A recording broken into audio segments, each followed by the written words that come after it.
In the autumn of 1888, London gave the world a killer without a face.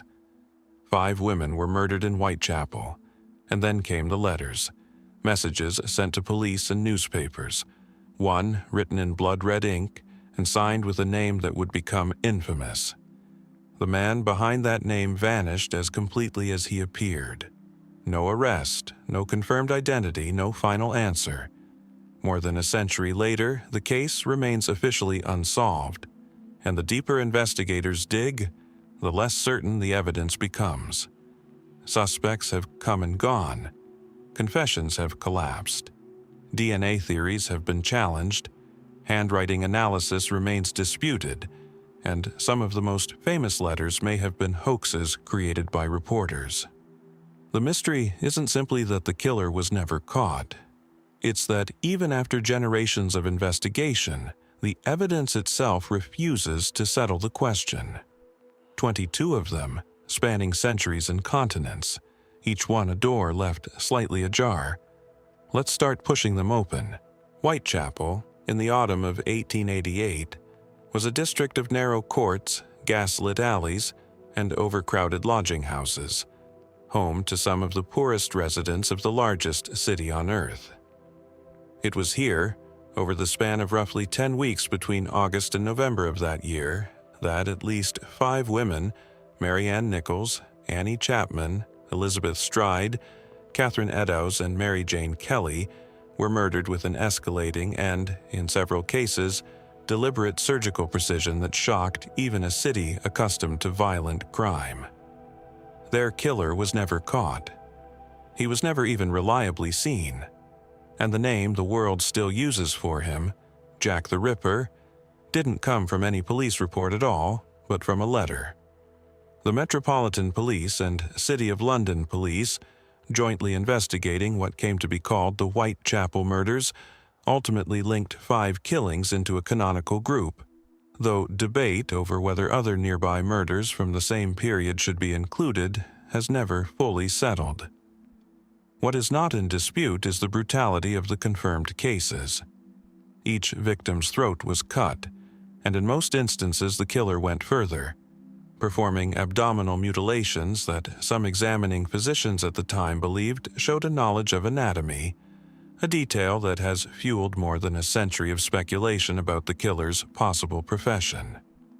Others among the original medical examiners disagreed, arguing the wounds reflected frenzy and opportunity in the dark rather than trained surgical skill. That disagreement, present from the very first inquest, has never fully closed. The name Jack the Ripper entered public consciousness through a letter sent to the Central News Agency in late September 1888, boastful and taunting in tone, signed with that now infamous name. A second letter, postmarked Saucy Jackie, followed shortly after. Then came the most notorious of all, the From Hell letter, which arrived accompanied by half of a preserved human kidney, addressed to George Lusk, chairman of the local Whitechapel Vigilance Committee. The kidney was examined by physicians at the time, who noted it showed signs of Bright's disease, a detail that some observers connected to reports that victim Catherine Eddowes had suffered from the same condition, though the forensic techniques of the era were nowhere near precise enough to confirm the organ had actually come from her body or from any of the victims at all. Here is where the case's central, enduring problem begins. Scholars and criminologists today broadly agree that most of the hundreds of letters the police received during this period were almost certainly hoaxes, quite possibly written in part by journalists eager to keep the story alive and selling papers. Whether any of the letters, including the famous ones, were genuinely written by the killer remains unresolved. This means the very name attached to the case, the identity marker used for well over a century, may itself be a piece of manufactured fiction layered on top of a real, unsolved series of murders.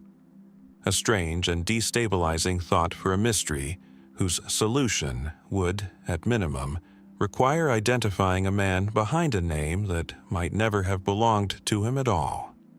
the list of suspects considered credible enough for sustained investigation, both by Scotland Yard at the time and by researchers since, is long, and none has ever produced conclusive proof. Montague John Druitt, a barrister who drowned himself in the Thames shortly after the final canonical murder, was named by a senior police official, Sir Melville Macnaghten, in private memoranda years later as a strong suspect, though Macnaghten's own account contains factual errors about Druitt's life and profession that undermine confidence in how carefully the theory was actually investigated.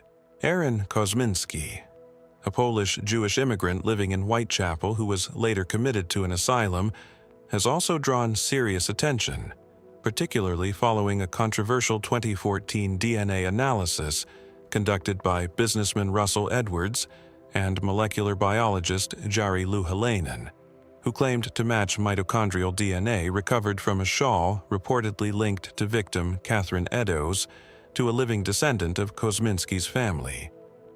That claim, however, has faced substantial criticism from other forensic scientists who have questioned the shawl's chain of custody, the statistical significance of mitochondrial DNA matching in general, and whether the sample could have been contaminated at any point across more than a century of handling.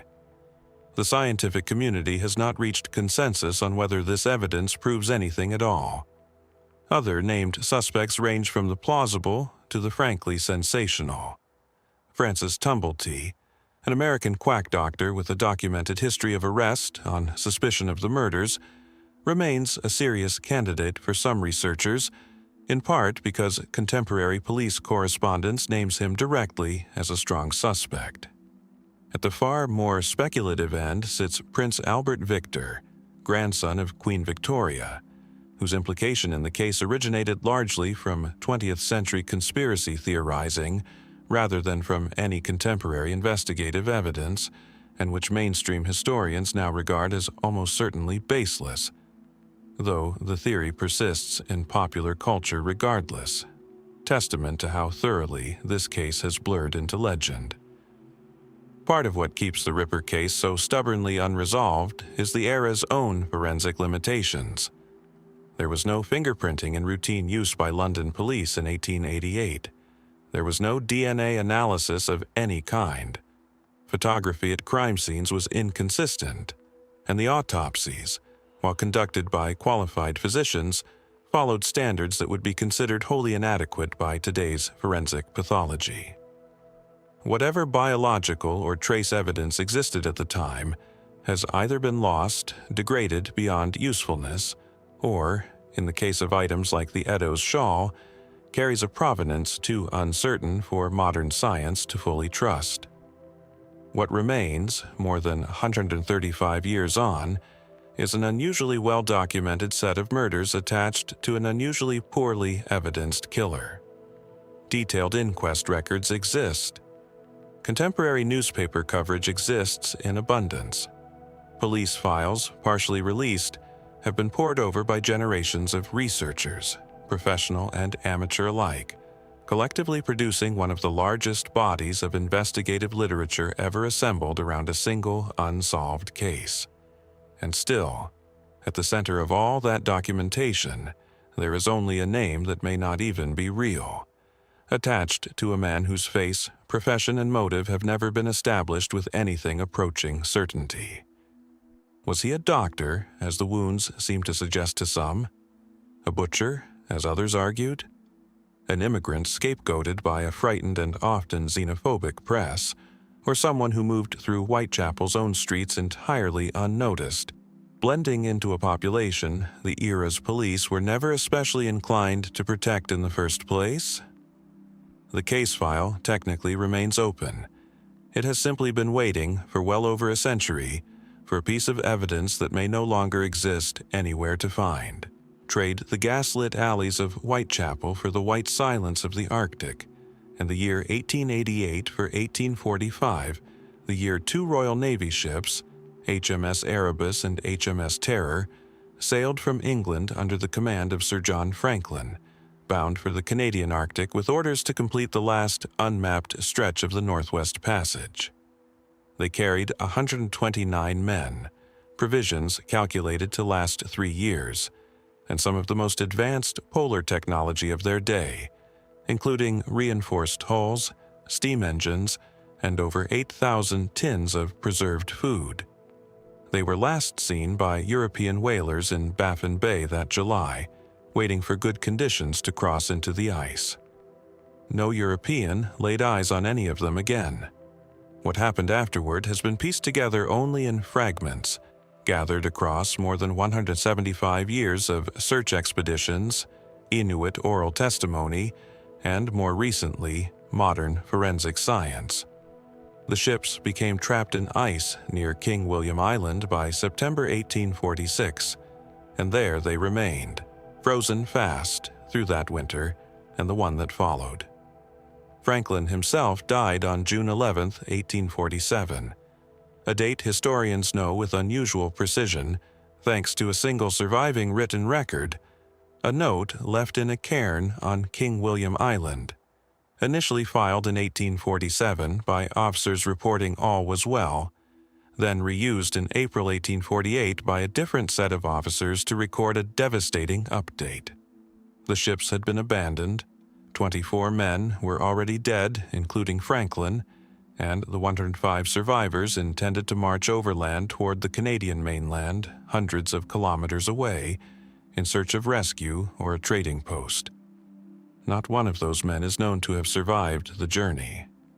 What happened to them during that march, and in the months and years before it, has become one of the most intensively investigated mysteries in the history of polar exploration. Not because evidence is entirely absent, but because every new piece of evidence recovered seems to complicate the story further rather than resolve it.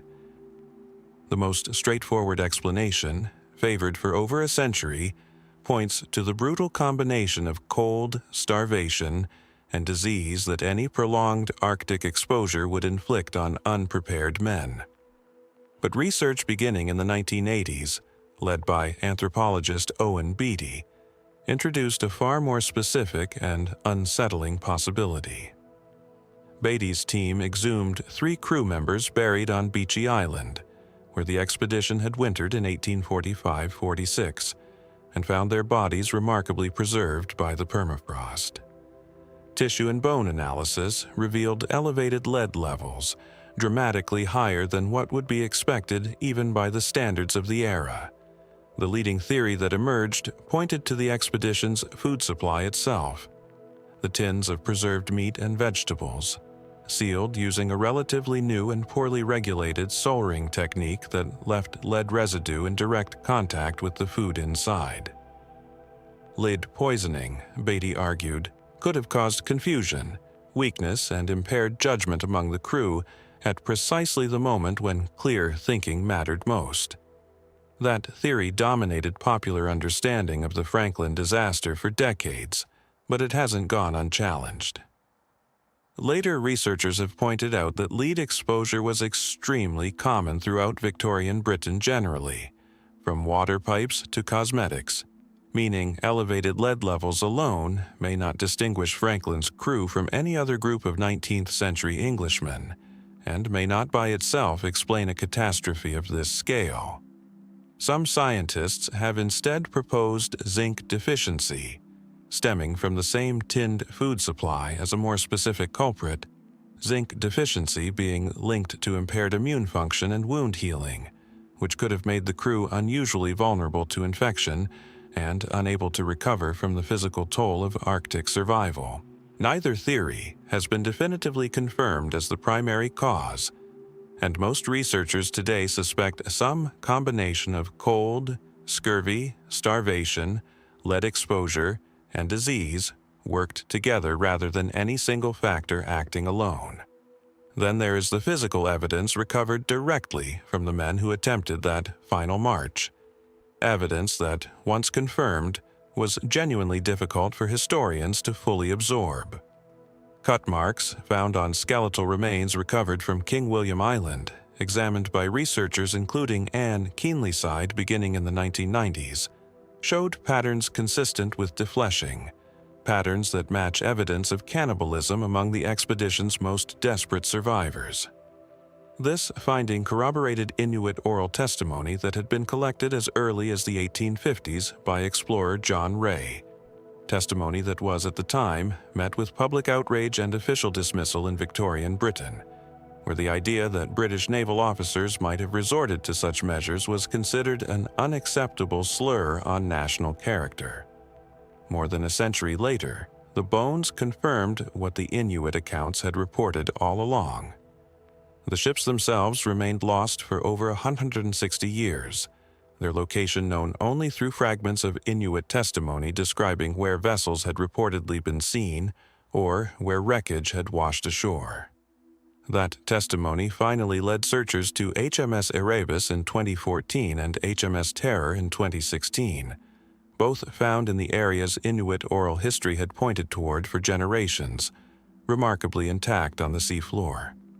Ongoing underwater archaeology at both wreck sites continues to recover artifacts and continues gradually to add detail to the expedition's final months, though the ship's interiors, still largely unexcavated, may hold logs, records, or remains that could answer questions researchers have debated for over a century.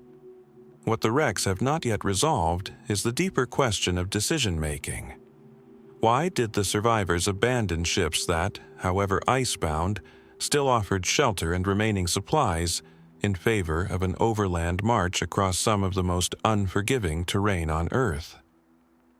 Was it a calculated last resort, undertaken only once conditions aboard had become truly unsurvivable, or a decision made under the influence of illness, metal poisoning, and desperation by men whose judgment had already begun to fail them?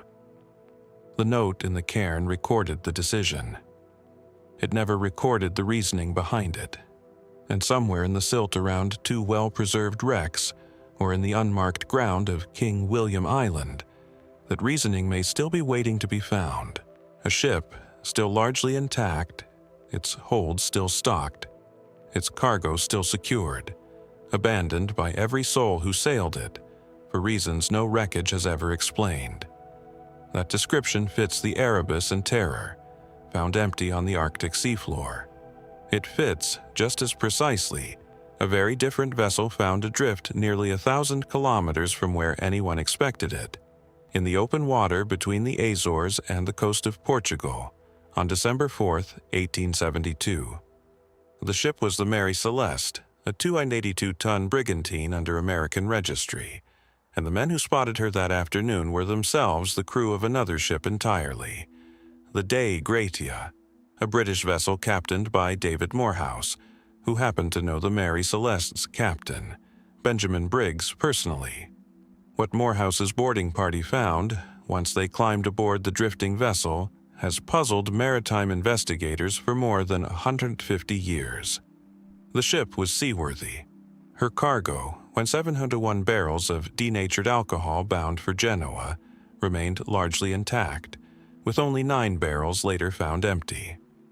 6 months of food and water supplies sat untouched in the hold. Personal belongings, including Captain Briggs's own possessions and, notably, a sewing machine with a child's clothing still resting on it, were found undisturbed, exactly where they should have been for a ship going about ordinary business. The captain's cabin held no sign of struggle.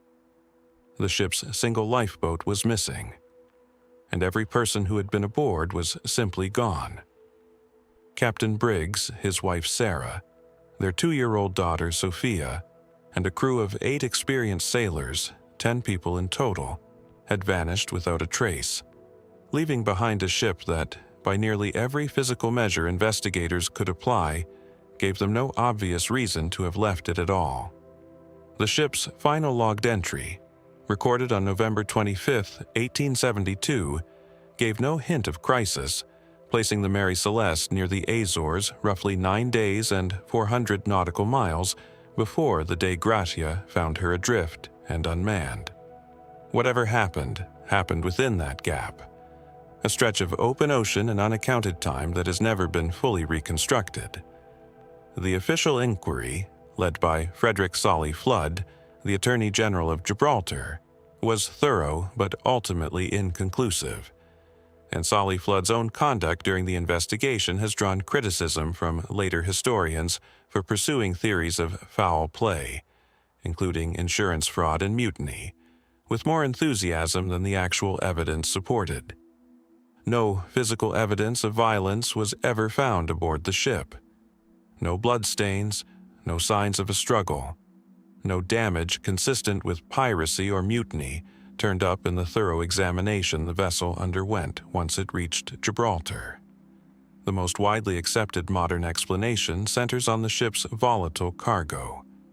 Denatured alcohol, particularly in barrels made of red oak rather than the more common white oak, can leak fumes as it ferments and expands during a voyage, and some of the recovered barrels did show evidence of leakage. The theory holds that Captain Briggs, smelling fumes or fearing a potential explosion, may have ordered the crew into the ship's small lifeboat as a precaution, intending to wait at a safe distance for the danger to pass or for confirmation the ship was stable, likely still attached to the Mary Celeste by a length of rope for exactly this purpose. If that rope broke, whether from rough seas or simple wear, the lifeboat and everyone in it would have been left stranded and adrift, with no way to catch the larger unmanned ship that continued on without them. This explanation accounts for the empty lifeboat, the untouched cargo, and the absence of any struggle, without requiring anything more dramatic than a single broken line and a fatal miscalculation. It has never been definitively proven, since no trace of the lifeboat or its occupants was ever recovered. Other explanations have circulated for over a century with considerably less evidentiary support. Piracy has been repeatedly proposed and just as repeatedly undermined by the fact that valuable personal belongings, including money and jewelry, were left untouched aboard the ship, an unlikely outcome for genuine pirates.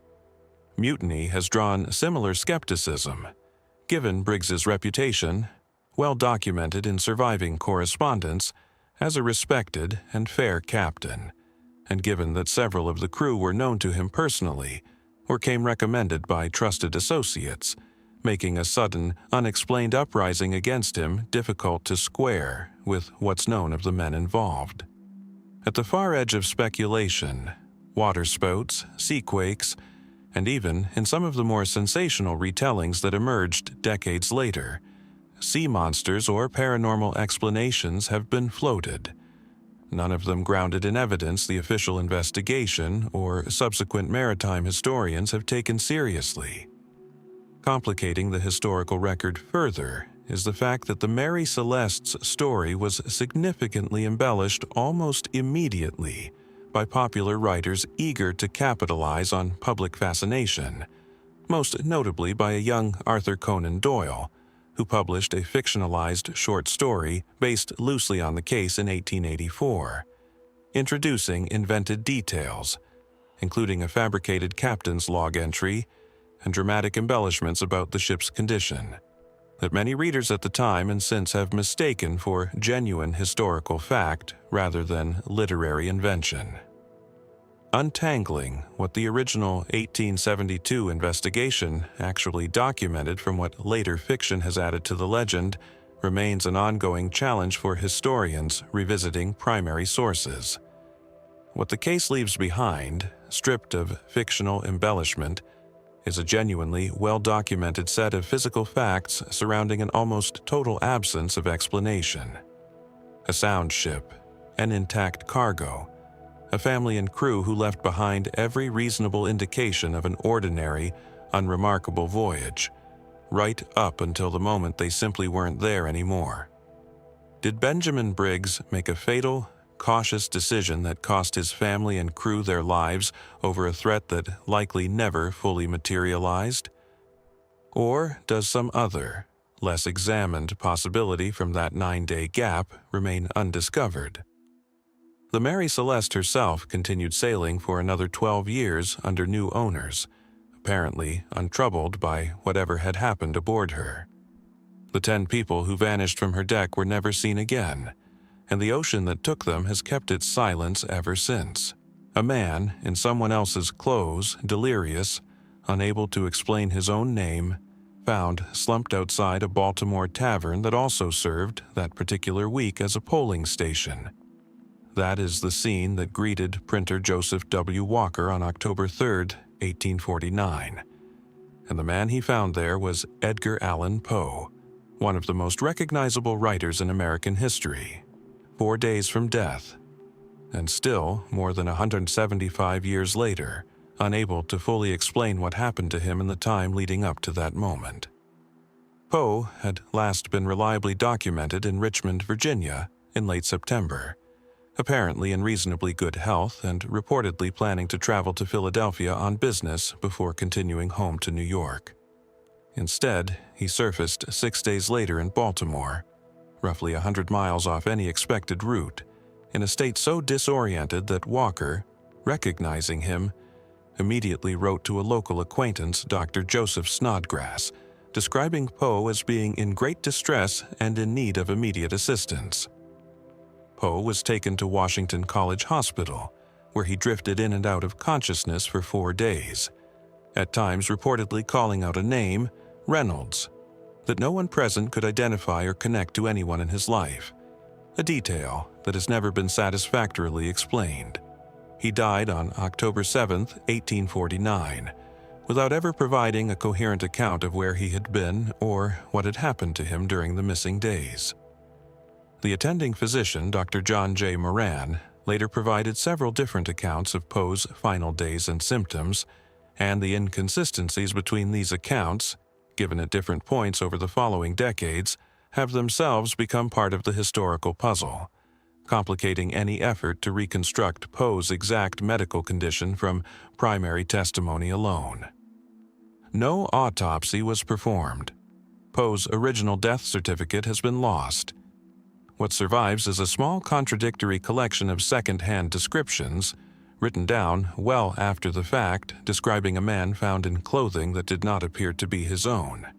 A detail witnesses specifically remarked on, since it clashed with Poe's usual careful, somewhat formal manner of dress. The most widely repeated explanation for decades attributed Poe's death simply to alcoholism, a reading encouraged in part by a hostile obituary and subsequent memoir written by Rufus Griswold, a literary rival who had disliked Poe personally, and who took considerable posthumous liberties in shaping the writer's public reputation, including fabricating or exaggerating details to paint Poe as a dissolute, unstable figure. Modern scholars treat Griswold's account with substantial skepticism, and Poe's own documented history complicates the simple alcoholism narrative regardless of Griswold's motives. Friends and associates who saw Poe in the days immediately before his disappearance in Richmond described him as sober, healthy, and in good spirits, having reportedly recommitted to temperance and expressing optimism about his upcoming marriage and literary prospects. This account sits uneasily against the image of a man found, days later, incoherent and in physical distress consistent with the era's understanding of severe intoxication. That contradiction has fueled decades of alternative medical theories, each attempting to explain symptoms that don't fully align with straightforward alcohol poisoning. One prominent theory, proposed by Dr. R. Michael Benitez in a 1996 clinicopathological conference examining the case retrospectively, suggested rabies, noting that some of Poe's described symptoms, confusion, fluctuating consciousness, and reported difficulty with fluids, bore resemblance to the disease's presentation, though the theory remains unconfirmed and somewhat speculative given the total absence of any physical evidence or contemporary medical examination capable of testing for it. Other researchers have proposed carbon monoxide poisoning, various forms of brain lesion or tumor, epilepsy, diabetes-related complications, or a heart condition, each drawing on fragments of the surviving symptom descriptions while acknowledging that no single theory accounts cleanly for every detail reported. Perhaps the most persistent alternative theory involves a practice known as cooping, a form of 19th century voter fraud in which unwilling victims, often transients or vulnerable individuals, were reportedly kidnapped, plied with alcohol, and forced to vote multiple times at different polling locations under different disguises, sometimes beaten or drugged in the process to ensure compliance. Proponents of this theory point to genuinely suggestive circumstantial details. Poe was found outside a business that was, that day, actively serving as a polling place.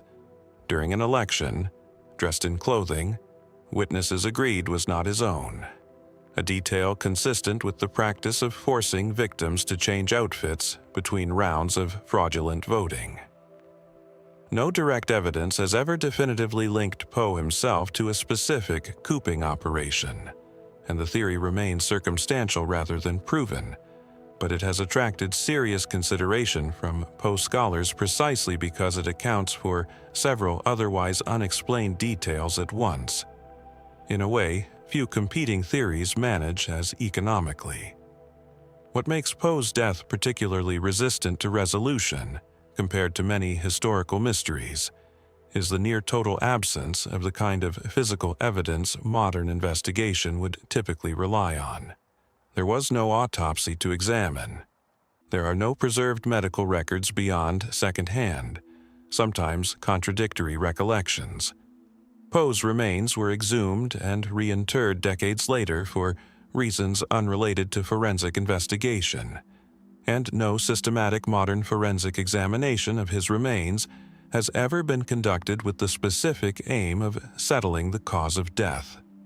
The man who gave American literature some of its most enduring depictions of mystery, obsession, and unexplained death spent his final coherent days as a mystery himself, calling out a name that meant nothing to anyone listening, wearing a stranger's clothes in a city he had no obvious reason to be in.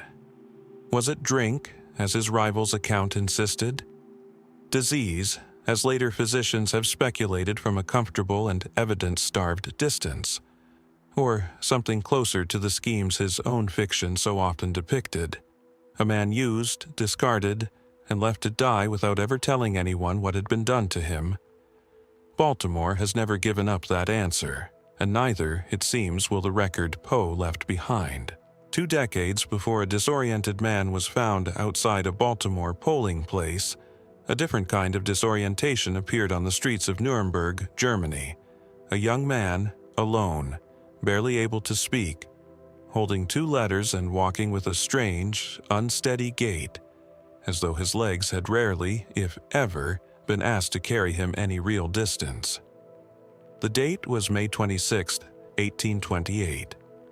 The young man, who would come to be known as Kaspar Hauser, appeared to be around 16 years old, dressed in ill-fitting clothes and capable of uttering only a handful of phrases, most notably a request to become a cavalryman like his father had been, along with a repeated statement that he did not know where he came from. He carried 2 letters, one purportedly from an anonymous laborer explaining he had raised the boy since infancy but could no longer care for him, and a second, older letter, claiming to be from the boy's now deceased mother, identifying him as having been born on April 30th, 1812, and naming his father as a cavalry officer. Neither letter's authorship was ever verified, and both have been treated with considerable skepticism by historians ever since, given their vague, almost formulaic content and the impossibility of tracing either supposed author. Taken into custody by local authorities and gradually questioned over subsequent weeks as his ability to communicate slowly improved. Hauser offered an account of his origins that, if true, described a childhood almost impossible to reconcile with ordinary human development. He claimed to have spent his entire remembered life confined alone in a small, darkened cell, fed only bread and water, with no human contact beyond an unseen figure who occasionally appeared to care for him, never speaking, never explaining anything, until the day he was suddenly let out and abandoned in Nuremberg with the 2 letters in hand. Physicians and educators who examined Hauser in the months that followed noted physical and behavioral details that seemed, to many observers, consistent with this account of extreme isolation. His muscles were notably underdeveloped for someone his apparent age, particularly in the legs, and his gait improved only gradually with practice and time. He reportedly showed unusual sensitivity to light and certain foods, initially able to tolerate only bread and water, and reacting with apparent illness to meat or wine. His vocabulary and general knowledge of the world were profoundly limited at first, though he reportedly learned to read, write, and converse with startling speed once given the opportunity, a detail that impressed several of his early educators, and that they cited as evidence against theories that he was mentally impaired rather than simply unprepared by circumstance. Hauser quickly became something of a sensation across Europe, attracting the attention of scholars, aristocrats, and the curious public alike, and drawing particular interest from Anselm von Feuerbach, a prominent legal scholar who investigated the case extensively and became convinced Hauser's account was genuine, going so far as to propose Hauser might be the secret, disinherited heir to the House of Baden, deliberately hidden away by rivals to secure an alternate line of succession, a theory that, if true, would have made Hauser's case not merely a medical or psychological curiosity, but a genuine matter of European royal intrigue. This theory has never been proven and has drawn substantial skepticism from later historians, who note the timeline and succession details required to support it are difficult to fully reconcile with the documented historical record, though it has never been definitively disproven either. And DNA testing conducted in more recent decades on preserved samples associated with Hauser has produced results that different researchers have interpreted in conflicting ways, failing to settle the royal heir question one way or the other. The case took a darker turn in October 1829, when Hauser was found with a head wound, which he claimed had been inflicted by a hooded attacker in his own lodgings, an account that, if true, suggested someone genuinely wanted him dead, lending real weight to theories that his original confinement, whatever its cause, had been part of a deliberate, ongoing effort at concealment rather than an isolated past event. Skeptics at the time and since have questioned whether this and later attacks were self-inflicted, noting inconsistencies in Hauser's descriptions of his attacker and a pattern, some observers claim to notice, of these incidents occurring when public or financial interest in his story seemed to be waning. The question was never resolved before Hauser's own death. On December 14, 1833, Hauser returned home with a stab wound to the chest, again claiming he had been lured to a park and attacked by an unknown man who handed him a bag before stabbing him, allegedly in exchange for information about his origins. Hauser died 3 days later.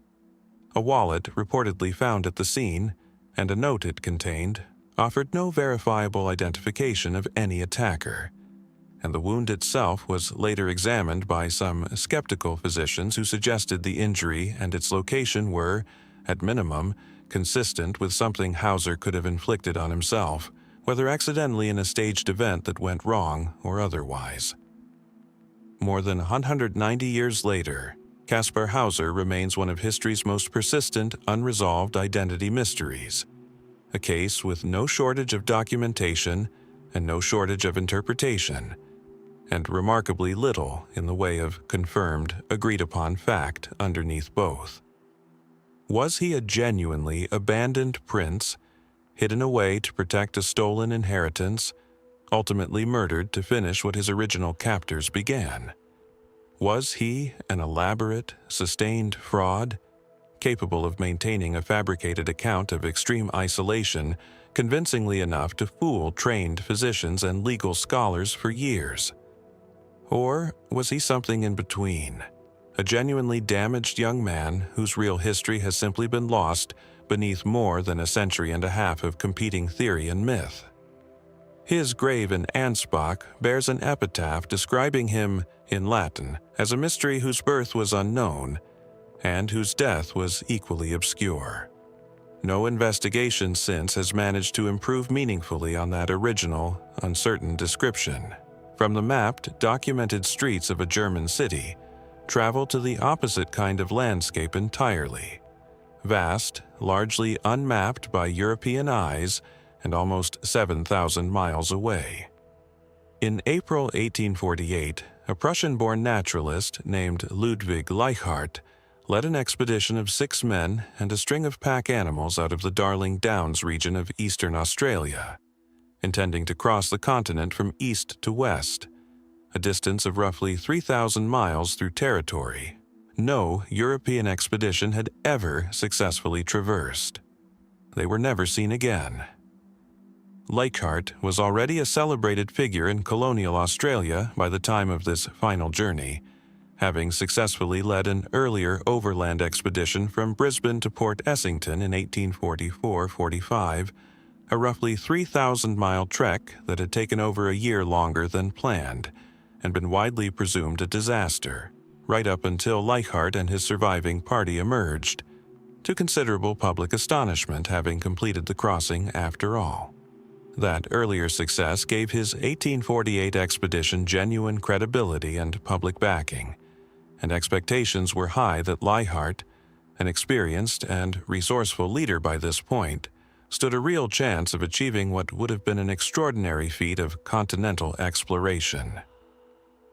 The last confirmed sighting of the expedition came from a station called Kogoon, on the edge of settled territory, in early April 1848, where Leichhardt sent back a final letter describing his party's condition as good and his supplies as adequate for the journey ahead. After that, the expedition passed beyond the edge of any settlement capable of reporting on its progress, into the vast, largely undocumented interior of the continent, and simply never reappeared. What makes Leichhardt's disappearance particularly resistant to explanation, compared to other lost expeditions, is the sheer scale of territory it could plausibly have vanished into, combined with a near-total absence of confirmed physical evidence recovered in the following century and a half.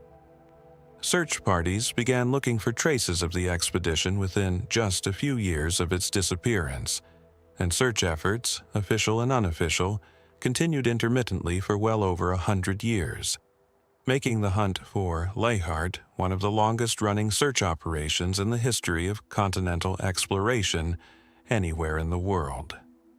Despite that sustained effort, no expedition camp, no complete set of remains, and no clearly authenticated site marking where or how the party met its end has ever been conclusively identified. That is not to say nothing has surfaced. Over the decades, various individuals and search parties have recovered scattered items that some have proposed are connected to Leichhardt's party, including brass plates, tree markings, and equipment fragments found across an enormous swath of the continent's interior. But each of these finds has generated its own separate, unresolved debate over authenticity and origin, since colonial Australia had other travelers, other expeditions, and other reasons for scattered European equipment to end up in remote locations, and few of the recovered items have been definitively and uncontroversially tied to Leichhardt's specific 1848 party rather than some other source. A brass plate reportedly inscribed with Leichhardt's name, recovered decades after the disappearance, drew significant attention when first reported, but subsequent examination has left its authenticity a matter of ongoing dispute among historians rather than settled fact. Aboriginal oral testimony, gathered by later explorers and settlers moving through the interior in the decades following Leichhardt's disappearance, has offered scattered and often second-hand accounts describing encounters with a group of white men in the region, in some cases describing violent ends at the hands of local groups, in others describing deaths attributed to starvation, thirst, or disease, consistent with the brutal conditions of Australia's arid interior. None of these accounts has been definitively corroborated with physical evidence, and the second-hand, translated, and often long-delayed nature of their transmission through colonial-era record-keeping makes them difficult for historians to treat as conclusive. However seriously, many researchers take them as genuine leads worth continued investigation. The mainstream explanation, favored by most historians examining the case, holds that Leichhardt's party most likely succumbed to some combination of the harsh conditions of Australia's interior: extreme heat, unreliable water sources, and difficult terrain that had already nearly destroyed his first ultimately successful expedition, compounded potentially by conflict with Aboriginal groups protecting their own territory and resources from an armed party of outsiders passing through, or by some combination of illness and accident that left no survivors capable of returning to report what had happened. This explanation requires no exotic assumptions and fits comfortably within what is known about the genuine dangers of the terrain Leichhardt intended to cross. And yet the specific circumstances remain entirely unrecovered. No definitive expedition campsite has ever been found. No confirmed remains of Leichhardt or any of his 6 companions have ever been recovered and authenticated. Given the interior's own vastness, and the more than 175 years that have now passed since the party vanished, weather, vegetation, and simple geographic scale may have already erased whatever physical traces the expedition once left behind, well before anyone with the resources to properly investigate arrived in the right location to look. Leichhardt had, by his own earlier expedition, already proven himself capable of surviving conditions that had convinced most observers he was already dead, only to reappear against every expectation. That history has kept a certain stubborn hope alive across generations of researchers convinced some conclusive trace of his final party's fate must still be sitting somewhere in that vast interior, undiscovered rather than gone. Did his final expedition end quickly, in some single, decisive catastrophe close to where the last letter was sent? Or did the party press on for weeks or months longer, deeper into the continent than anyone searching for them ever thought to look? More than a century and a half of search has answered neither question, and the Australian interior, for all the ground search parties have covered, remains large enough that it may simply not be finished keeping its silence yet. 4 decades after Leichhardt's party vanished into the Australian interior, on the other side of the world, a much smaller mystery would unfold behind the locked door of a single hunting lodge. One that, unlike the vast, unanswerable silence of the outback, left behind 2 bodies, a room full of witnesses, and still no fully agreed-upon account of what had happened inside. The lodge was Mayerling, a royal retreat in the Vienna woods belonging to the Habsburg crown, and the man found dead there on the morning of January 30th, 1889, was Crown Prince Rudolf of Austria, the only son of Emperor Franz Joseph the Fierce and heir to one of the most powerful thrones in Europe. Beside him, also dead, was Baroness Mary Vetsera, a 17-year-old with whom Rudolf had been conducting a secret romantic relationship for several months.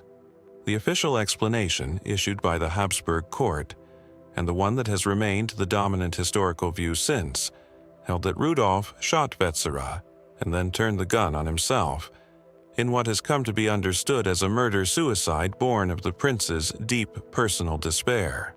The evidence supporting this basic framework is, by most historians' assessment, genuinely substantial. Rudolf had left behind several farewell letters, addressed to his mother, his wife, and others, expressing clear intentions of death and apparent resignation about his own fate, letters whose authenticity has been broadly accepted by scholars who have examined them. His personal life in the months leading up to his death was, by multiple independent accounts, in serious disarray. His arranged marriage to Princess Stephanie of Belgium had deteriorated badly. He was reportedly suffering from gonorrhea contracted years earlier that had caused him ongoing health complications. His political views increasingly put him at odds with his conservative father, and he had, according to several accounts from people close to him, expressed suicidal thoughts on more than one occasion in the preceding period. Rudolf had also reportedly proposed murder-suicide pacts to at least one other woman before Vetsera, a detail that, while impossible to verify beyond second-hand testimony, has struck many historians as consistent with a documented pattern rather than an isolated, out-of-character act. And yet, from virtually the moment the deaths were discovered, the Habsburg court's handling of the scene and its aftermath introduced complications that have fueled ongoing skepticism ever since. The initial official statement claimed Rudolf had died alone, from heart failure. An explanation quickly abandoned once it became clear that too many people, including household staff and the personal physician summoned to the scene, already knew a second body was involved. Vetsera's body was removed from the lodge secretly at night and buried in a nearby monastery cemetery without a proper public funeral or the state-sanctioned mourning process a death of this nature might otherwise have received. Treatment that many contemporaries and later historians alike have read as evidence the court was actively managing and likely distorting the public narrative around events at Mayerling from the very beginning, whatever the actual underlying facts turned out to be. That pattern of concealment has left room for competing theories to take root, some grounded in genuine documentary gaps, others reflecting the broader political tensions of the era that made Rudolf's death feel, to many observers at the time, suspiciously convenient. One persistent alternative theory holds that Rudolf was assassinated, potentially by agents connected to political rivals, unsettled by his more liberal political leanings, or in connection with rumors, never conclusively substantiated, that he had been involved in discussions about a Hungarian nationalist plot against his own father's rule. Proponents of this theory point to inconsistencies in early accounts of the crime scene, including conflicting reports about the exact condition and positioning of the bodies when first discovered, as circumstantial evidence that the official narrative was constructed after the fact to fit a predetermined story, rather than accurately reflecting what investigators actually found. Critics of the assassination theory note that no direct physical or documentary evidence has ever surfaced to substantiate it, and that the volume and content of Rudolf's own farewell letters remain difficult to reconcile with the scenario in which he was murdered by outside actors rather than acting according to his own stated intentions. A modern forensic examination, conducted in 2015 when Vetsera's remains were exhumed after her original grave was disturbed by flooding, offered a rare opportunity to test at least part of the historical record directly against physical evidence. That analysis found injuries to her skull consistent with a gunshot wound, broadly supporting the murder-suicide account rather than contradicting it, though the examination could not, more than a century after the fact and given the limitations of the remains available, settle every remaining question about the precise sequence of events inside the lodge that night, including the degree to which Vetsera may have willingly participated in a suicide pact versus been killed without full advance knowledge of what Rudolf intended. What survives from Mayerling, beyond the physical evidence, is a historical record shaped as much by what the Habsburg court chose to hide as by what it eventually revealed. Documents relating to the case remained restricted in Austrian archives for decades after the deaths, some not becoming available to researchers until well into the 20th century.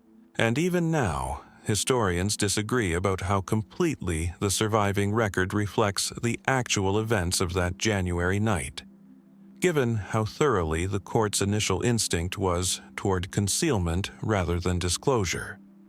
Did a troubled, ailing crown prince, cornered by a life he no longer wanted to live, take a teenage girl's life alongside his own, in a final, devastating act of personal despair, exactly as his own letters seem to describe?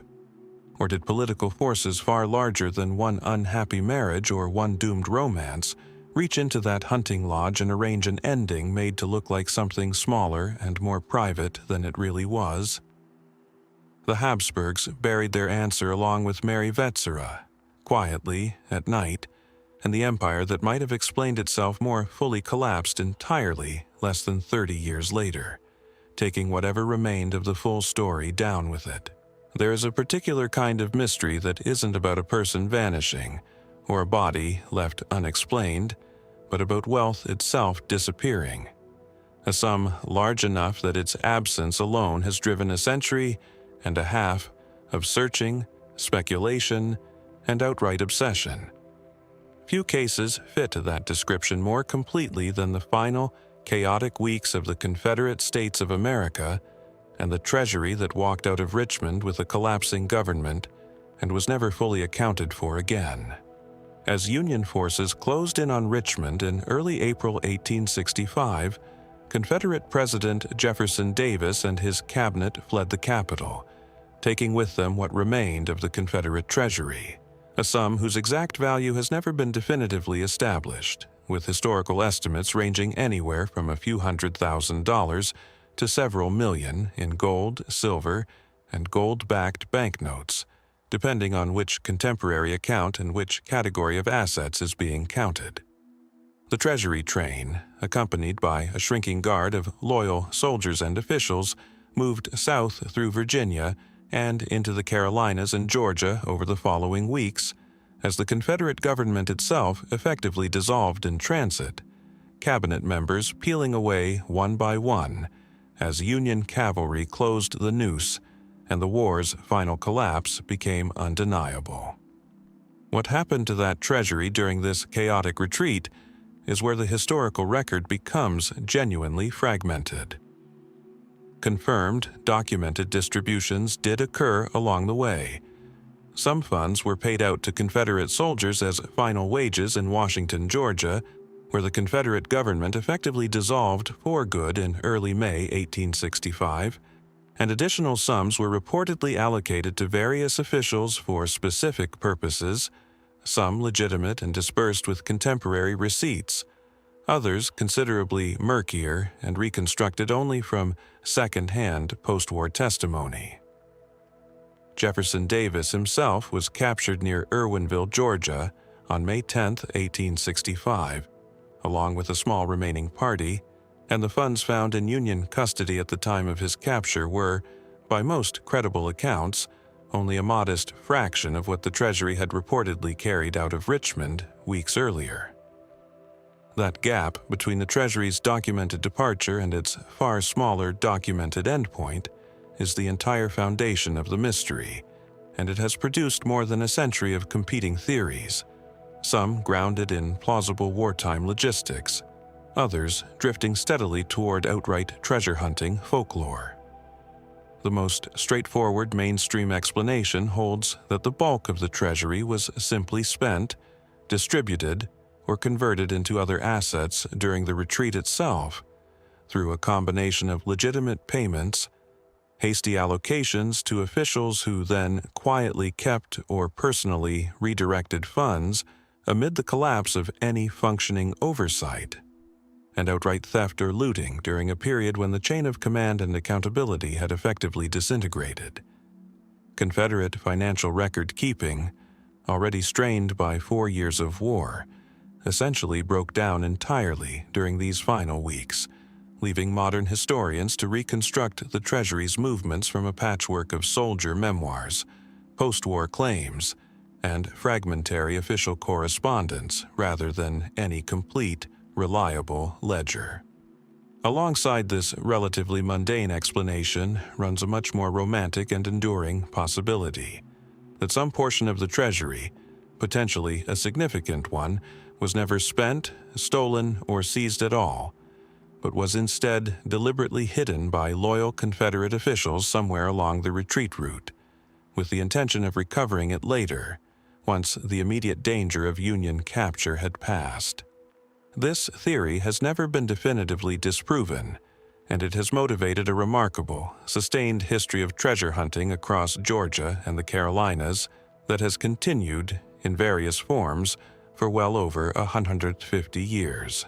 Specific locations have repeatedly drawn searchers over the decades, including a persistent, still unresolved local legend surrounding Chenot Plantation in Georgia, where post-war rumors held that a portion of the treasury may have been buried on the property.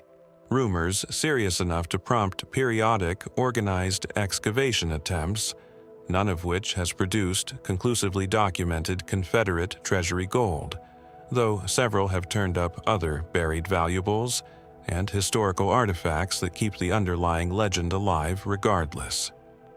Complicating the picture further is the fact that not every dollar of Confederate wealth in question came from the central government treasury at all. Some funds circulating in post-war rumor and folklore trace instead to bank assets from Richmond and other southern cities, hastily evacuated by private banking officials fearing Union seizure or looting, and mixed together in popular memory with the government treasury proper in ways that have made later historians' efforts to cleanly separate the various sums and their various fates considerably more difficult than the simplified popular version of the lost Confederate gold story usually suggests. What is genuinely, verifiably known is comparatively modest. A treasury of real but imprecisely documented value left Richmond in early April 1865, diminished steadily and only partially explicably over the following weeks, and arrived at Davis's capture site as a small remainder of whatever it had originally been.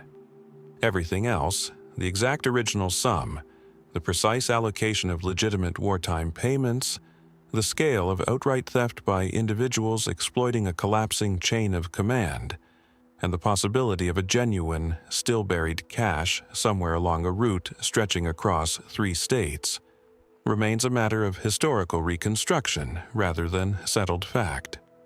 More than 150 years of searchers have dug into Georgia hillsides and Carolina riverbanks, chasing an answer the surviving Confederate records were never complete enough to provide in the first place.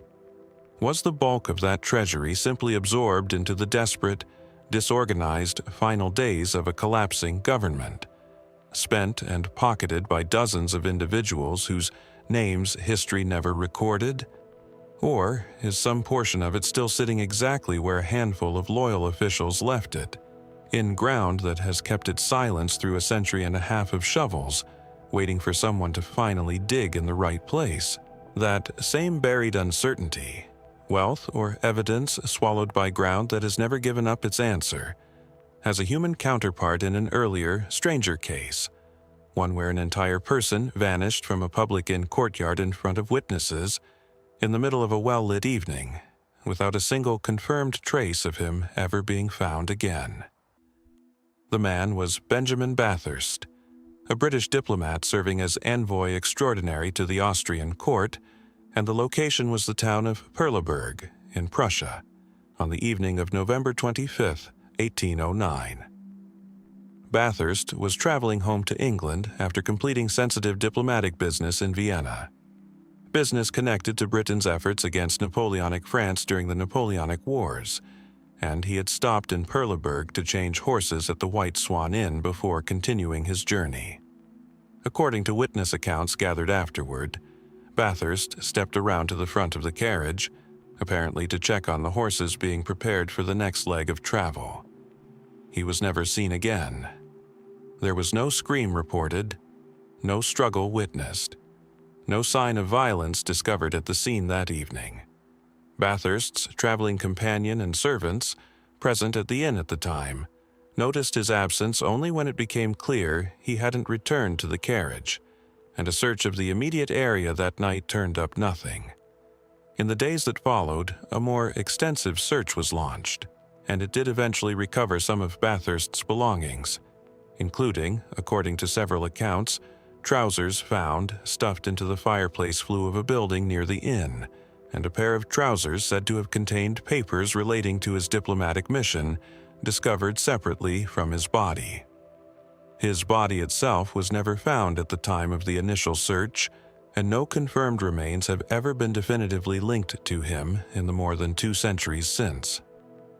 Given the diplomatic and political context of Bathurst's mission, Suspicion at the time fell immediately on French intelligence operatives. Bathurst had been engaged in efforts to encourage Austrian resistance against Napoleon, sensitive work that would have made him a figure of genuine interest to French agents operating in the region, and the theory that he was captured, interrogated, and killed on the orders of French intelligence, potentially at the direct instigation of figures within Napoleon's own security apparatus, has remained the most widely credited explanation among historians examining the case, though it has never been definitively proven with documentary evidence directly tying French agents to his specific disappearance. Napoleon himself, when later questioned about the case by British officials through diplomatic channels, denied any French involvement, a denial that historians have treated with predictable skepticism, given the obvious incentive to distance the French state from what would have been, if true, a serious diplomatic scandal.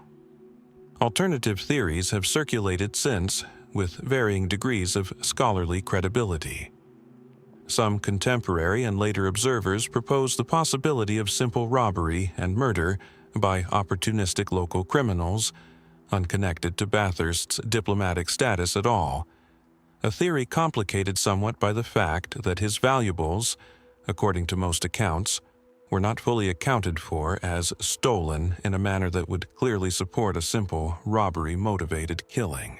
Bathurst's own mental state in the period leading up to his disappearance has also drawn some scrutiny, with a small number of historians noting reports that he had expressed anxiety and even a degree of paranoia about being watched or pursued during his return journey, a state of mind some have connected to the genuine stress of his diplomatic role, but which others have wondered might point towards some form of personal breakdown or even a staged disappearance, though no evidence has ever surfaced to support the idea that Bathurst orchestrated his own vanishing, and this theory remains firmly in the realm of speculation rather than documented possibility.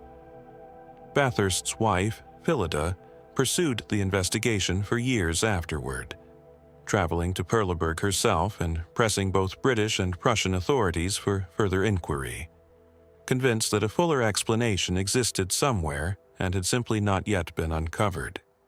Her efforts, combined with periodic official investigations over the following decades, failed to produce any conclusive resolution, and the case gradually settled into the historical record as one of the notable unsolved mysteries of the Napoleonic era, revisited periodically by historians and writers, but never meaningfully advanced beyond the fragmentary evidence gathered in the weeks immediately following his disappearance. What makes the Bathurst case particularly difficult to resolve, even by the standards of other historical disappearances, is the almost total absence of any confirmed physical resolution at all. Unlike cases where a body eventually surfaces, however incompletely, or where later forensic examination of preserved remains can offer new information, decades or centuries after the fact, Bathurst's own fate was never physically confirmed by any means historians consider reliable.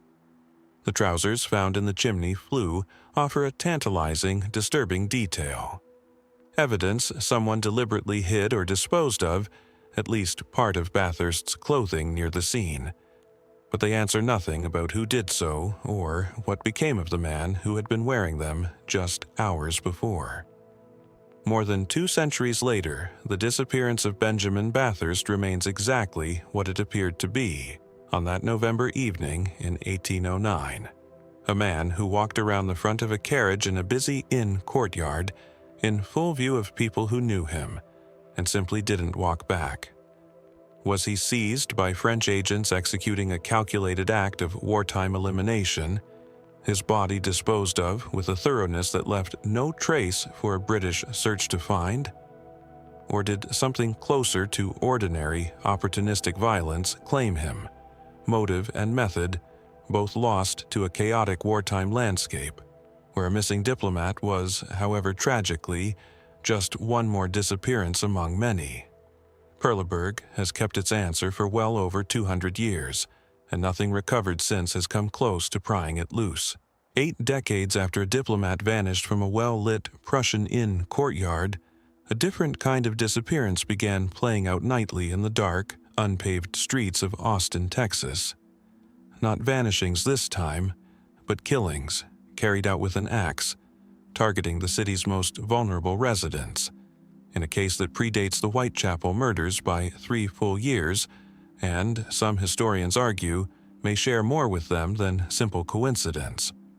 Between December 1884 and Christmas Eve 1885, Austin was terrorized by a series of murders that left at least 8 people dead, most of them black domestic servants, women employed as household help for the city's white middle and upper classes, attacked at night, often while sleeping, with an axe used with brutal, repeated force. The killings began with a string of attacks specifically targeting black servant women, which is how the press of the era settled on the name Servant Girl Annihilator, a label that has stuck to the case ever since, though it obscures a detail modern researchers consider significant. As the killings continued into their final months, the victim profile expanded to include white women as well, including 2 murdered on Christmas Eve 1885 in what proved to be the case's final and most widely publicized attacks. The Austin City Police, along with private detectives brought in as public pressure mounted, investigated extensively, and the case drew national attention at a time when a serial-style pattern of urban murder was still a relatively unfamiliar phenomenon to American law enforcement, which had little established framework for identifying or pursuing a killer operating with this kind of repeated, ritualized method across an extended period. Dozens of suspects were investigated over the course of the murders, including several black men who were arrested, and in some cases convicted or held in connection with individual attacks, though modern historians examining the surviving case records have raised serious and well-documented concerns about the reliability of these prosecutions, noting the significant racial bias embedded in the era's investigative and judicial processes, and the strong likelihood that at least some of those held responsible for individual murders were wrongly implicated amid a climate of public panic and law enforcement pressure to produce results. What has made the case durably mysterious, beyond the specific question of who committed the murders, is the pattern itself. The killings showed clear signs of escalation and evident planning, frequently occurring on or near full moons, a detail noted by contemporary observers and repeated in modern analysis, though its actual significance, if any, to the killer's own method or selection process remains entirely speculative rather than established. Several attacks involved the victim being dragged some distance from the original point of assault, and multiple killings showed evidence the perpetrator had waited, watched, or otherwise studied the household's routine in advance, suggesting a level of premeditation and local familiarity that argued against the killings being random, opportunistic violence. Then, as abruptly as they had begun, the murders stopped. The final attacks on Christmas Eve 1885 marked the last confirmed killing attributed to the case, and no further murders matching the pattern were reported in Austin afterward. No one was ever definitively convicted as the sole perpetrator of the full series, and the case, unresolved, gradually faded from a national spotlight, overtaken within a few years by the far more heavily documented and continually re-examined Jack the Ripper murders in London. That overlap in timing and method has fueled one of the case's most persistent, if ultimately unproven, theories, that the same individual responsible for the Austin killings later relocated to London and became responsible for the Whitechapel murders as well. Proponents of this theory, including some later researchers who have compared the wound patterns and general modus operandi across both sets of killings, point to genuine surface similarities: nighttime attacks on vulnerable women, escalating brutality, and a killer who was never caught in either city. Critics of the theory note substantial differences as well, including the specific weapons used, since Austin's killer relied on an axe while the Ripper's attacks were carried out with a knife. Along with the entirely different social and geographic context each set of murders occurred within, and most historians treat the connection as an intriguing but ultimately unproven speculation rather than a documented link supported by direct evidence tying a specific individual to both cities. Modern researchers, including journalist Skip Hollandsworth, who conducted extensive archival research into the case for a widely cited 2000 magazine investigation and later book, have worked to reconstruct the case using surviving contemporary newspaper accounts, court records, and police documentation. Work that has helped modern audiences understand the case's scope and its troubling racial dimensions with far more clarity than the original, often sensationalized 19th century press coverage provided. That research has not, however, produced a definitive identification of the killer or killers responsible, and no conclusive forensic evidence from the era survives in a form that modern investigative techniques could meaningfully re-examine. What remains, more than 140 years later, is a case shaped as much by the failures and biases of its original investigation as by the killings themselves. A pattern of violence that terrorized an American city for an entire year, disproportionately targeting black domestic workers whose deaths received markedly less thorough investigation than the white victims murdered in the case's final weeks, and a killer who was never identified with any confidence modern historians are willing to fully endorse. Did Austin's axe murderer strike once more, years later, under a different name and a different weapon, on a different continent entirely? Or did a killer who terrorized one American city for a single, brutal year simply stop, disappear into an unremarkable life, and take the full truth of those 8 deaths to an unmarked grave of his own? The axe wounds told investigators how these victims died. They never told anyone who swung it. Picture the training deck of a 19th century sailing ship. Ropes coiled, young cadets barely out of adolescence learning to climb rigging under a Caribbean sun, the whole vessel pointed toward home, and an ordinary, expected return. That was HMS Atalanta in late January 1880, 3 weeks into her Atlantic crossing from Bermuda to Falmouth, England, and somewhere along that route, with 281 people aboard, she simply stopped existing in any way the historical record has ever been able to confirm. The Atalanta was a Royal Navy training ship, converted from an earlier vessel and used specifically to give young naval cadets, most in their mid to late teens, practical experience at sea before advancing into full naval careers. Under the command of Captain Francis Sterling, an experienced officer, the ship departed Bermuda on January 31, 1880, expected to arrive in England within a matter of weeks. She never did.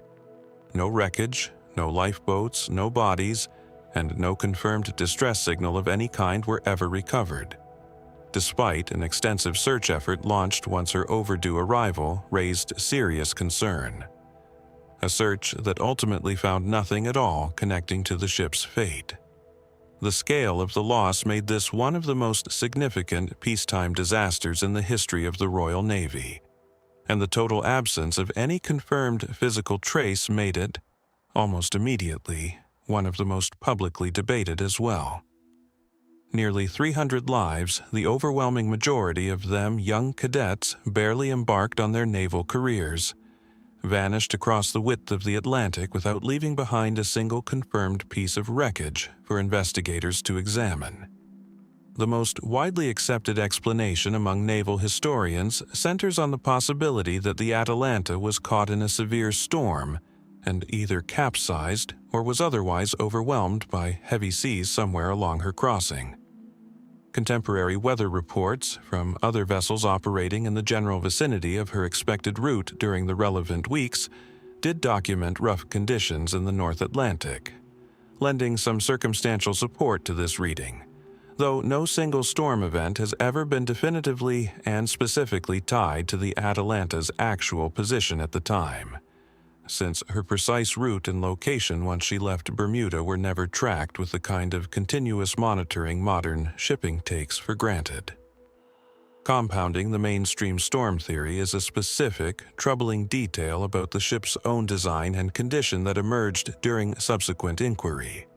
The Atalanta was found, in official review following her loss, to have had a relatively high center of gravity and other structural characteristics that some naval officers and engineers considered to make her more vulnerable to capsizing in severe weather than other vessels of her class. A vulnerability some critics argued should have been identified and addressed before she was sent out with a crew composed so heavily of inexperienced young cadets. This raised uncomfortable questions, aired publicly in the British press and in Parliament at the time, about whether the Royal Navy had sent an inadequately stable vessel to sea, staffed substantially with teenagers rather than experienced sailors, and whether administrative complacency, rather than simple bad luck, bore genuine responsibility for the scale of the resulting loss. The Royal Navy's official inquiry into the disaster, while acknowledging the ship's design concerns, ultimately settled on severe weather as the most probable cause without being able to specify the exact circumstances, location, or sequence of events that led to her loss, an inconclusive finding that left many contemporary observers, including grieving families of the young cadets aboard, dissatisfied with a resolution that offered no specific, confirmed account of what had actually happened to their sons. Alternative theories, circulating both at the time and in later historical re-examination, have included the possibility of a fire aboard ship, a catastrophic structural failure unrelated to weather, or some combination of factors compounding each other during a genuine emergency that overwhelmed a crew disproportionately composed of young trainees rather than seasoned sailors capable of managing a crisis at sea. None of these alternative explanations has produced any more direct supporting evidence than the primary storm theory, and given the total absence of wreckage or remains, historians examining the case are left working from inference about general Atlantic conditions and known ship characteristics, rather than any direct evidence recovered from the vessel or her crew. The disaster prompted significant, lasting changes in Royal Navy training practices, including greater scrutiny of vessel stability requirements for training ships and adjustments to how young cadets were prepared for and supervised during long ocean crossings. A set of institutional reforms that, whatever their genuine value going forward, offered no direct answer to what had actually happened to the Atalanta herself, and could do nothing to recover the specific truth her loss had taken with her.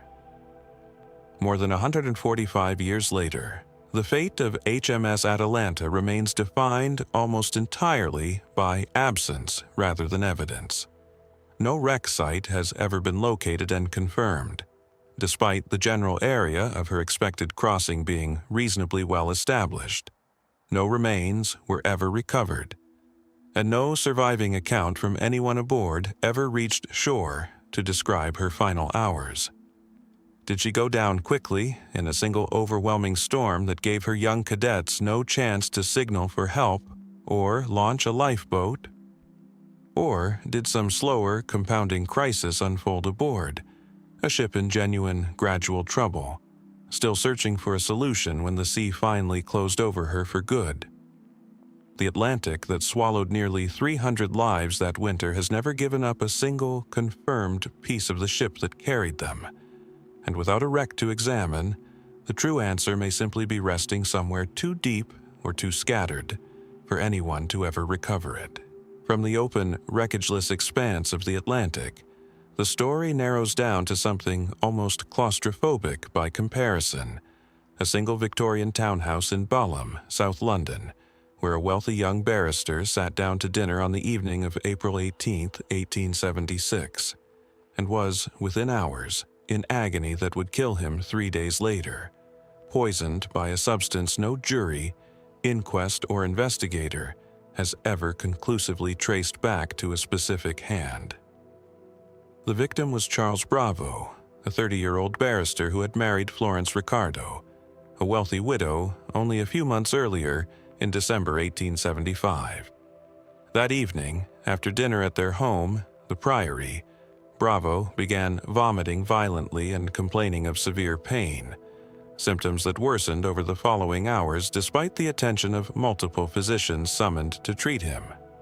He died on April 21st, and a post-mortem examination determined the cause to be antimony poisoning, specifically from tartaremetic, a substance with a genuinely legitimate period use in small medicinal doses as an emetic and treatment for various ailments, but lethal in the larger quantity found in Bravo's system.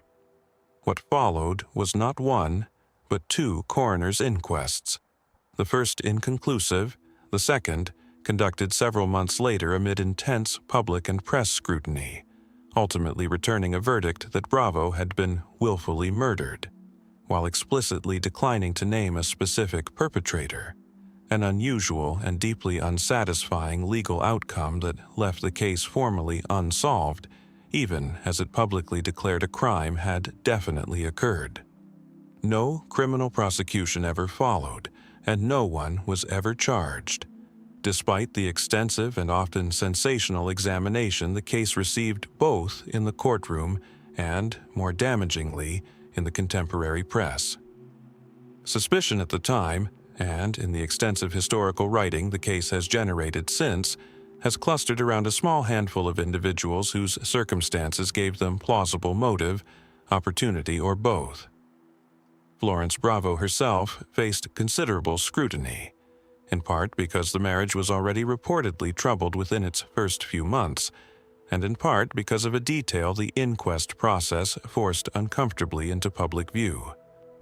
Florence had previously conducted an affair with Dr. James Manby Gully, a well-known physician considerably her senior, prior to her marriage to Bravo, and testimony suggested Bravo had reacted with anger and controlling behavior upon learning of this history, creating documented tension in the household in the weeks before his death.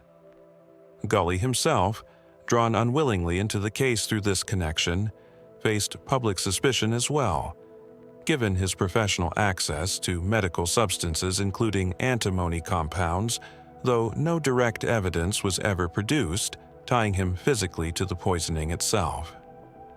A second figure who drew sustained suspicion was Jane Cannon Cox, Florence's live-in companion and confidant, who gave testimony across both inquests that some observers considered inconsistent or evasive on key points, including her own knowledge of antimony and her account of events on the evening in question.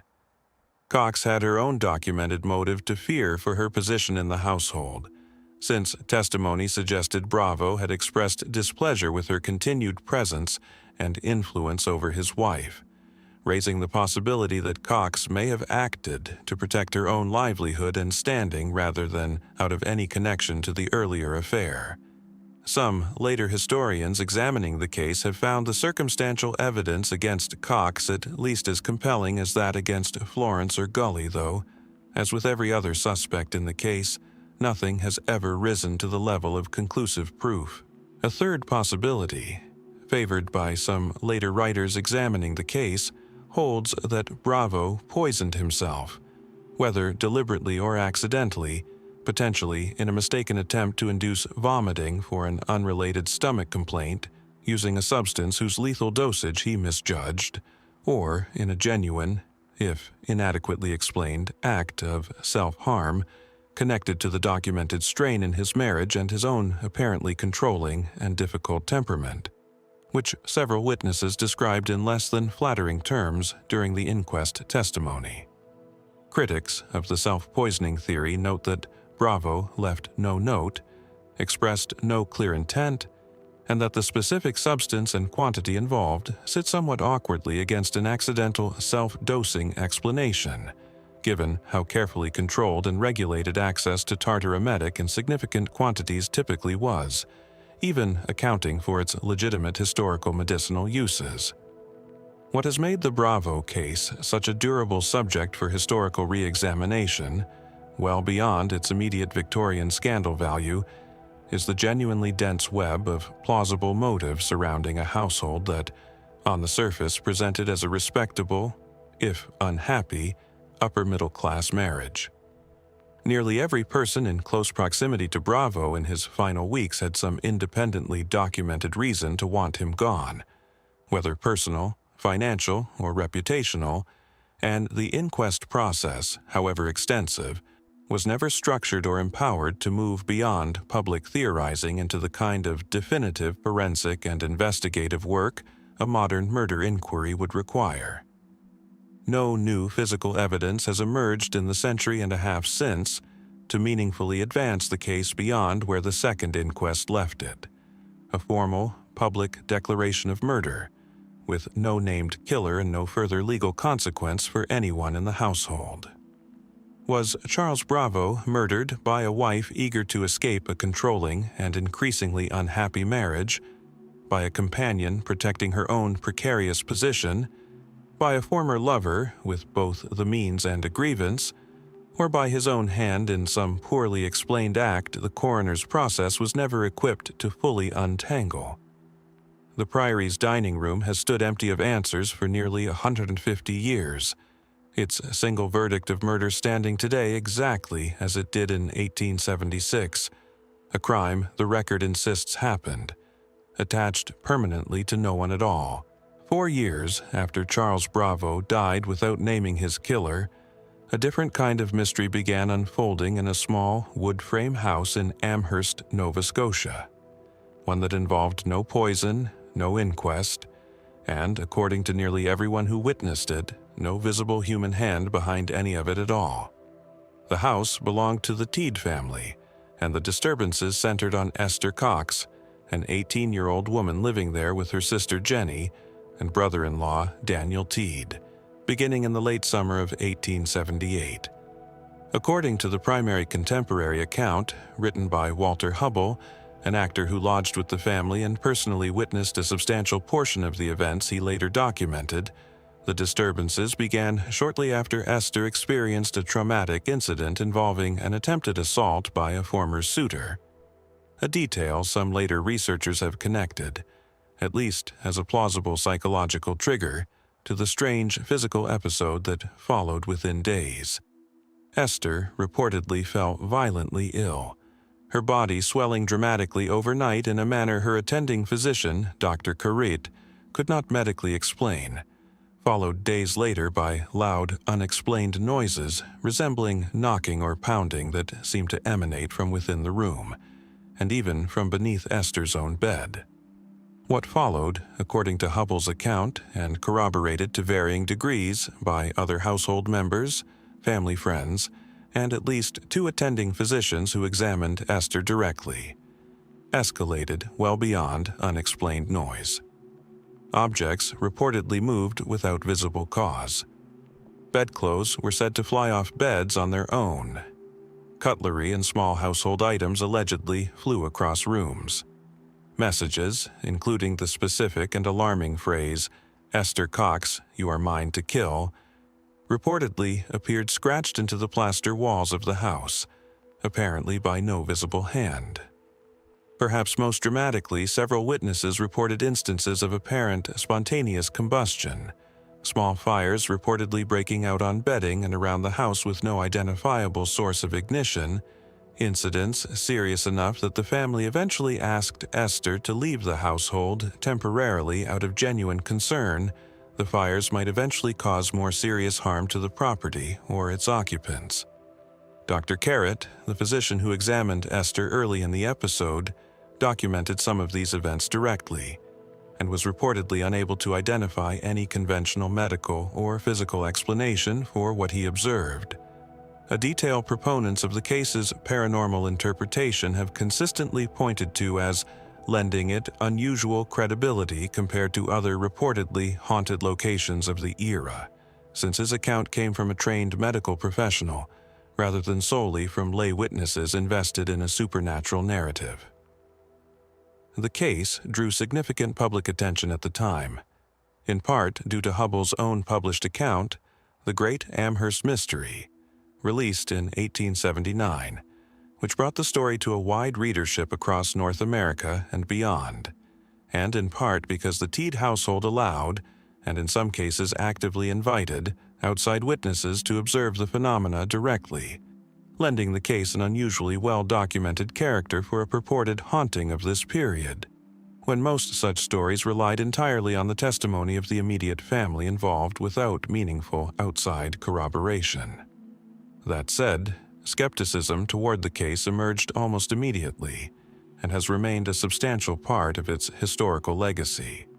Critics at the time and since have raised pointed questions about Hubbell's own financial interest in the case, since he went on to profit directly from public exhibitions and lecture tours built around Esther and the alleged phenomena, creating an obvious incentive to embellish or sustain a dramatic narrative regardless of its underlying accuracy. Some later investigators have proposed that at least some of the physical phenomena, particularly the moving objects and apparent messages on the walls, could plausibly have been staged or manipulated by Esther herself, whether consciously or as an expression of severe psychological distress following her reported assault, a reading that finds some support in the broader historical pattern of poltergeist-style disturbances, disproportionately clustering around adolescents and young adults undergoing significant emotional trauma, a pattern later psychical researchers would document across numerous unrelated cases in different countries and eras.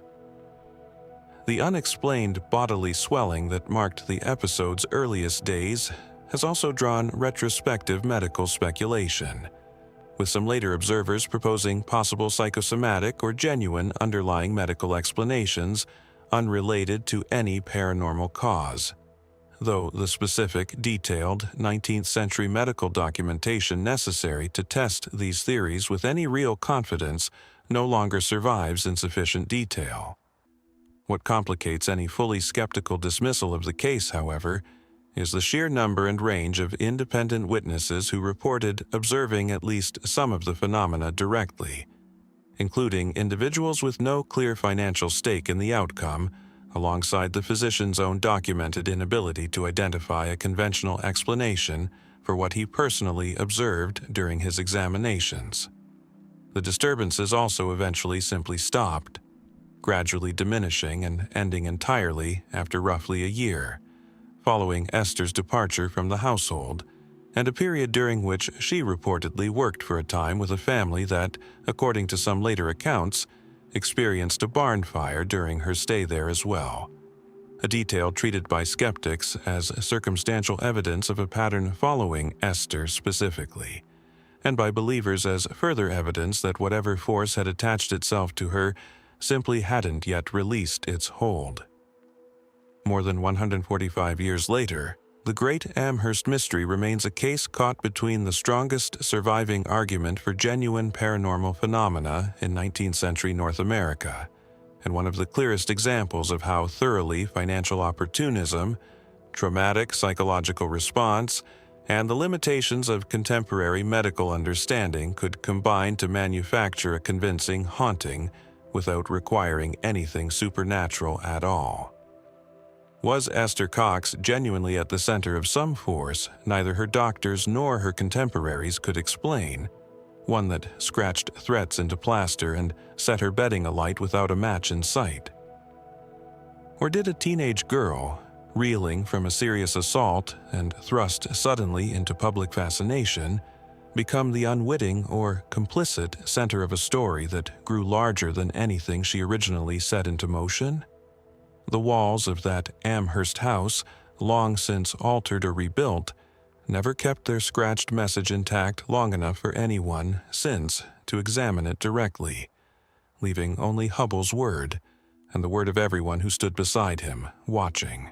A ship swallowed whole by the Atlantic, leaving no wreckage behind, is not a story that belongs to HMS Atalanta alone. 8 years before those young cadets vanished on their way home from Bermuda, a considerably larger vessel carrying passengers rather than trainees sailed out of New York Harbor and into the same enduring category of maritime loss, gone entirely, without a single confirmed trace. The ship was the SS City of Boston, a steamship belonging to the Inman Line, which departed New York on January 28, 1870, bound for Liverpool via Halifax, Nova Scotia, carrying an estimated 191 passengers and crew. She called at Halifax as scheduled, took on additional passengers and cargo, and departed for the transatlantic leg of her journey. She was never seen again by any confirmed, verified witness after leaving that port.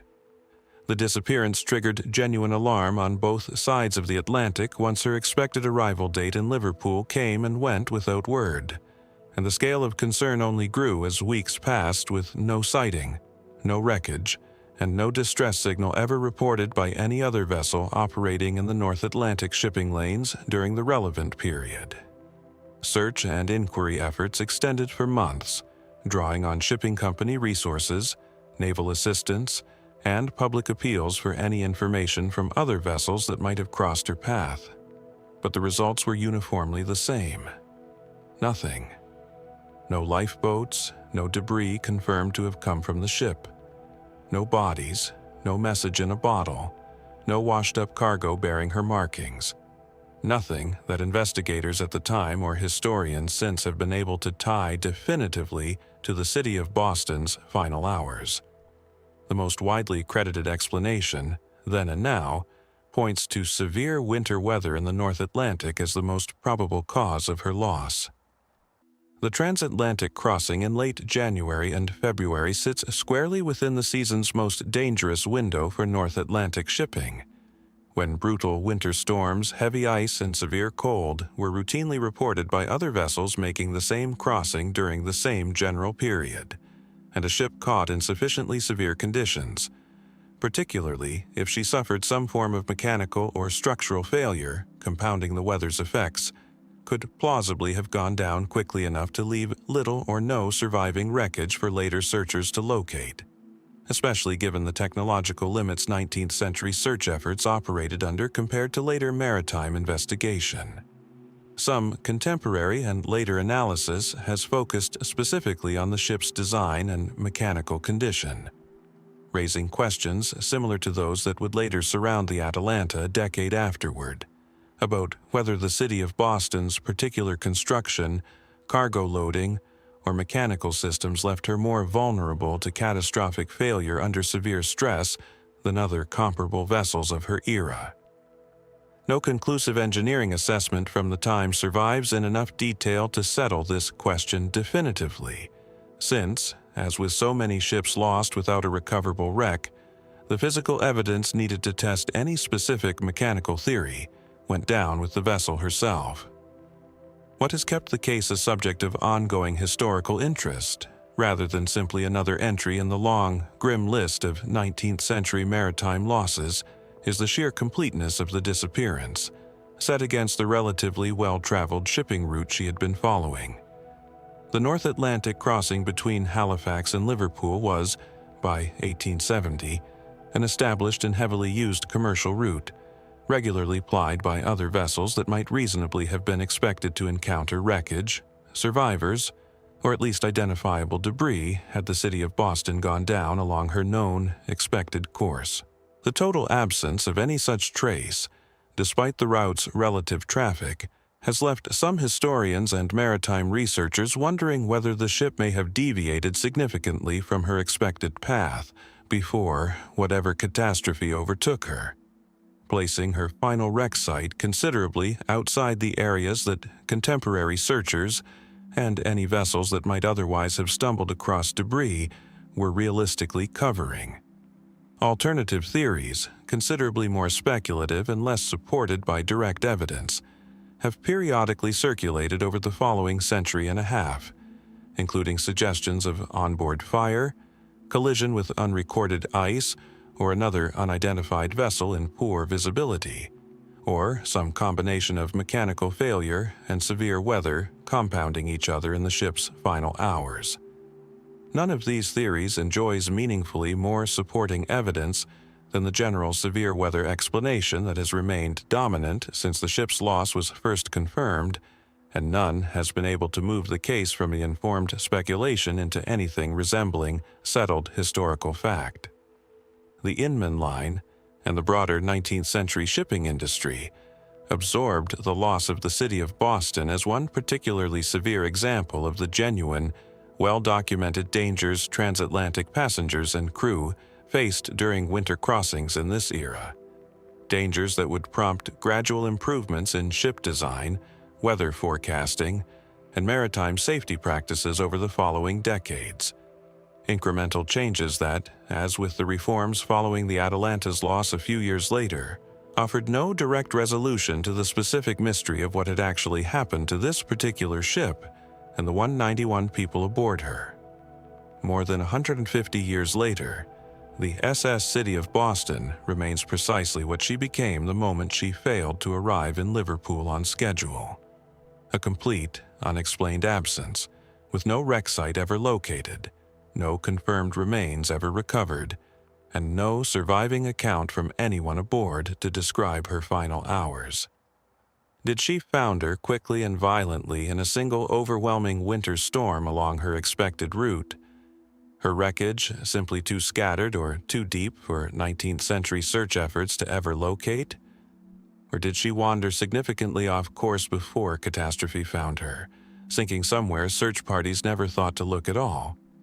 The North Atlantic that took the city of Boston has, in the century and a half since, taken plenty of other ships as well, but few as thoroughly or as silently as this one. Move inland now, away from the shipping lanes and drowned vessels, to a sweltering Washington, D.C. on July 4, 1850, where the sitting President of the United States stood outside for hours under a brutal summer sun, attending Independence Day ceremonies near the site of the future Washington Monument. 5 days later, he was dead. And the question of exactly what killed Zachary Taylor has never fully closed, even after his body was exhumed more than a century later specifically to try to settle it. Taylor, a career military officer and Mexican-American war hero elected president in 1848, reportedly spent that July 4th consuming large quantities of raw fruit, particularly cherries and cold milk, in an effort to cool off during the extended outdoor ceremony before returning to the White House that evening.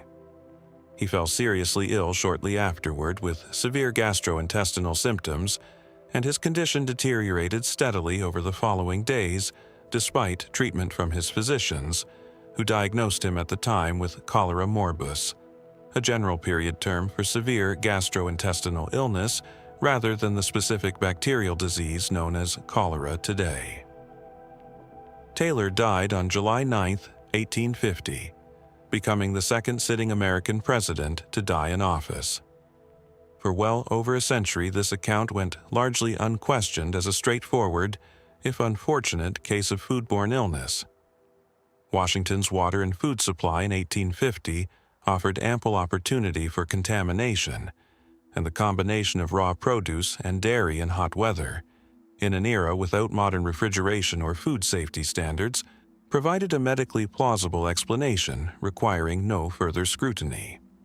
That consensus began to shift in the 1980s, when writer Clara Rising, researching Taylor's death, became convinced the traditional gastrointestinal explanation didn't fully account for the specific progression of his symptoms, and proposed instead that Taylor may have been deliberately poisoned with arsenic, potentially by pro-slavery political figures who viewed his positions on the expansion of slavery into new territories as a direct obstacle to their interests, given Taylor's documented resistance, despite being a slaveholder himself, to some of the more aggressive pro-slavery expansion efforts being pushed in Congress during his presidency. Rising's advocacy ultimately led, in 1991, to the exhumation of Taylor's remains from his tomb in Louisville, Kentucky, with cooperation from the Kentucky State Medical Examiner's Office, specifically to test hair and tissue samples for arsenic levels using modern forensic toxicology, techniques that simply hadn't existed at the time of his original death. The results, when they came back, were unambiguous in one specific respect. Arsenic levels found in Taylor's remains were well within normal environmental background levels for a person of his era, showing no evidence whatsoever of the kind of acute, large-dose poisoning the assassination theory would have required. The medical examiner's office and the forensic experts involved concluded definitively that arsenic poisoning was not the cause of Taylor's death, a finding that effectively closed the door on the specific poisoning theory that had prompted the exhumation in the first place. That result, notably, did not fully resolve the broader mystery so much as redirect it. With deliberate arsenic poisoning ruled out with reasonable forensic confidence, historians were left once again with the original, pre-rising explanation: some form of acute gastrointestinal illness, brought on by contaminated food or water consumed during an already grueling day of extended heat exposure, but without the exhumation providing any more specific confirmation of exactly what pathogen or contaminant might have been responsible, since 140 years of decomposition had left the remains far too degraded to identify a specific bacterial or viral culprit with any confidence, even with modern forensic techniques applied directly to the case. This leaves Taylor's death in a genuinely unusual historical position. Unlike many mysterious deaths where forensic advancement over time gradually narrows the range of plausible explanations, the 1991 exhumation actually widened the range of legitimate uncertainty in one specific sense, by conclusively eliminating the single most dramatic and specific theory that had gained real traction in the preceding decade, while offering nothing equally specific to replace it. Modern historians examining the case generally regard some form of acute gastrointestinal infection, likely related to contaminated food or water consumed on an unusually hot day, as the most probable explanation, consistent with the original 1850 diagnosis in broad terms, if not in precise modern terminology, but acknowledge this remains an inference drawn from Taylor's documented symptoms and the known conditions of the time, rather than a conclusion supported by any direct, confirmed physical evidence of a specific pathogen.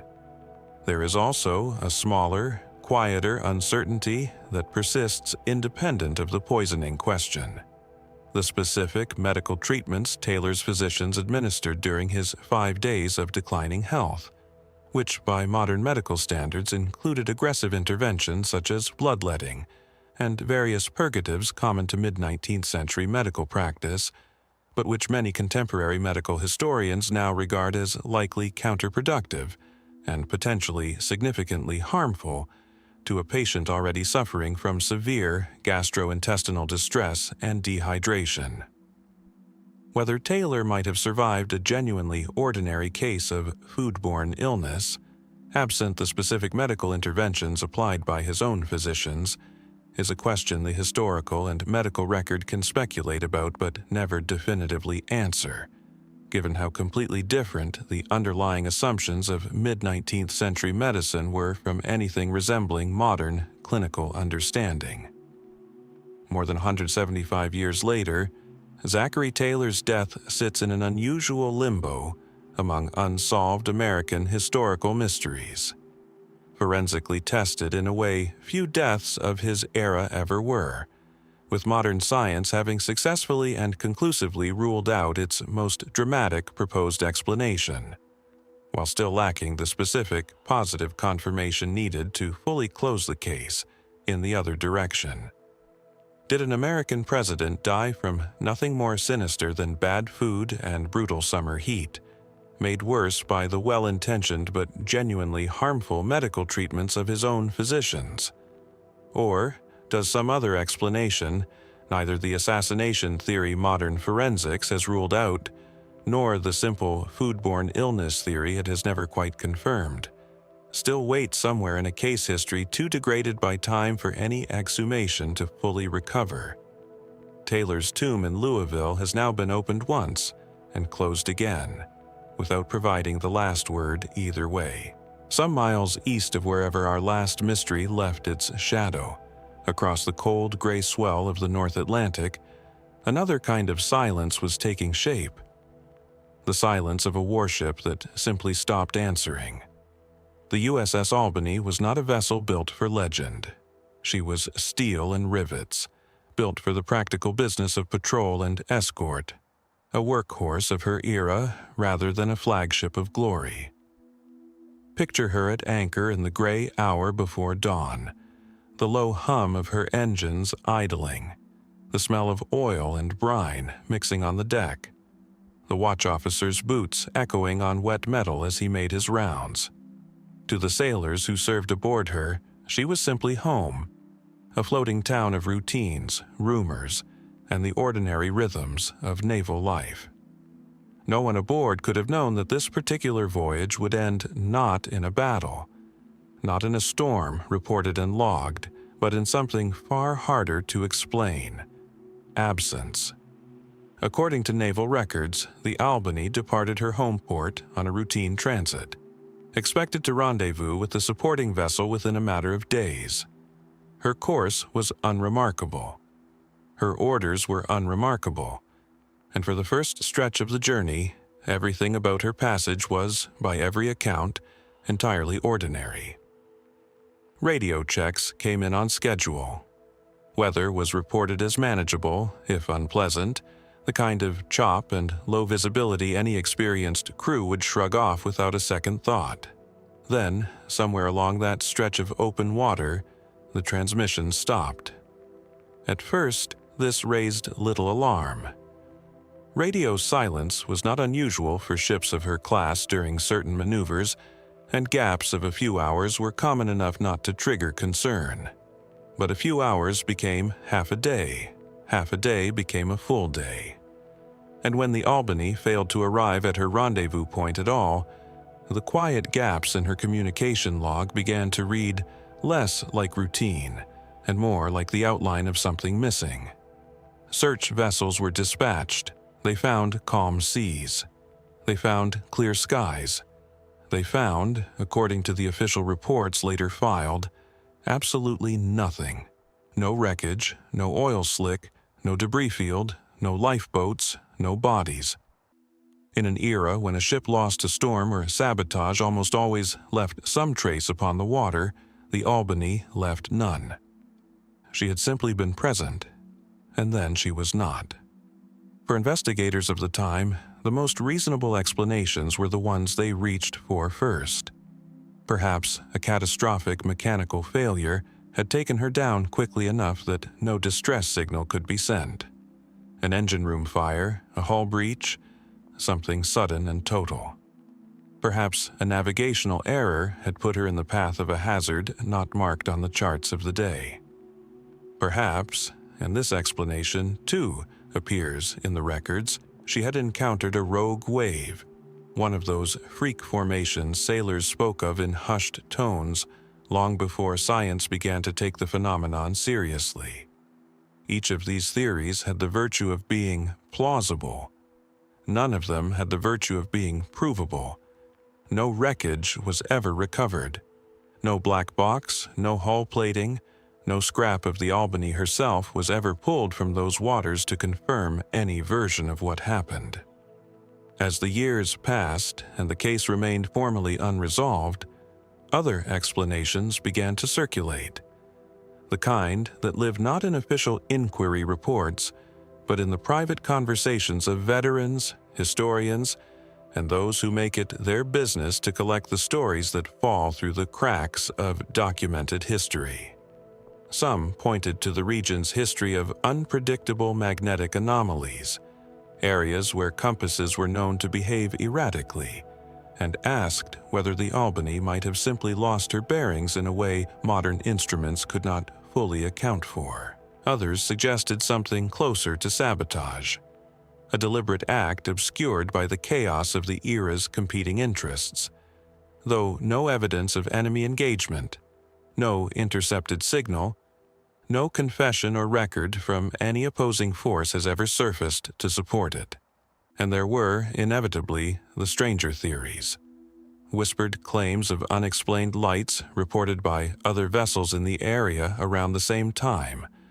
of a strange stillness in the water where the Albany was last plotted, of a silence that seemed, to those who told the story decades later, to be more than mechanical. It would be easy to dismiss these fringes as embellishment, the natural accretion of myth around any story with an empty center. And perhaps that is exactly what they are. But it is worth asking why a story with no answer tends to accumulate so many of them.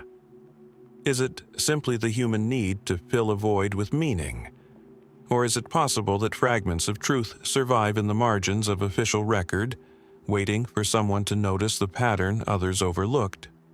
What remains, when the theories are stripped away, is a set of facts almost unbearable in their plainness. A ship departed. A ship stopped communicating. A ship never arrived. No trace of her was ever found. Not then, not in the decades of searching that followed, not in the modern era of sonar mapping and deep-sea recovery that has resurrected so many other lost vessels from the ocean floor. The Albany, alone among her sisters, has never been located. Somewhere beneath the surface of that same gray Atlantic, if the wreck exists at all, it waits in a darkness no expedition has yet managed to penetrate.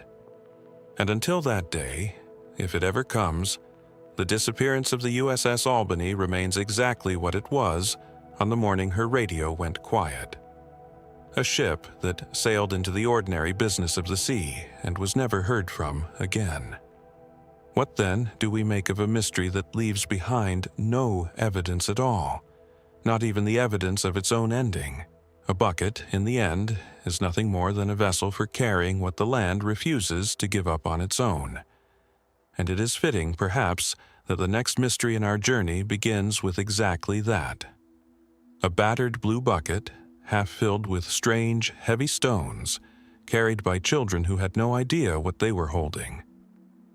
The story begins, as so many American frontier legends do, somewhere along the Oregon Trail, that long, grinding corridor of wagon ruts and worn hope stretching across the high desert of the American West. Picture it. A wagon train creaking through sagebrush flats sometime in the 1840s or 1850s, the wheels groaning under the weight of families who had already given up everything they knew for the promise of land on the other side of the continent. Somewhere in that convoy, accounts differ on exactly where, exactly when, and exactly who, a group of children wandered off from the trail while their parents rested the oxen.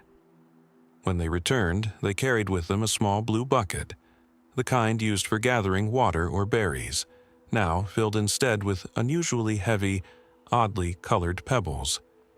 No one thought much of it at the time. The stones were strange, yes, heavier than they should have been, with a dull golden sheen that caught the eye in certain light.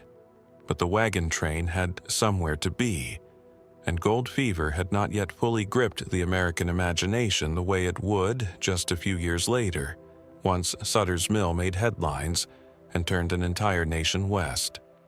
The stones, according to the story, were used as fishing weights, or given to children as toys, or simply left behind in the dust of the trail, a detail that, depending on which version of the tale you encounter, changes everything about what came next.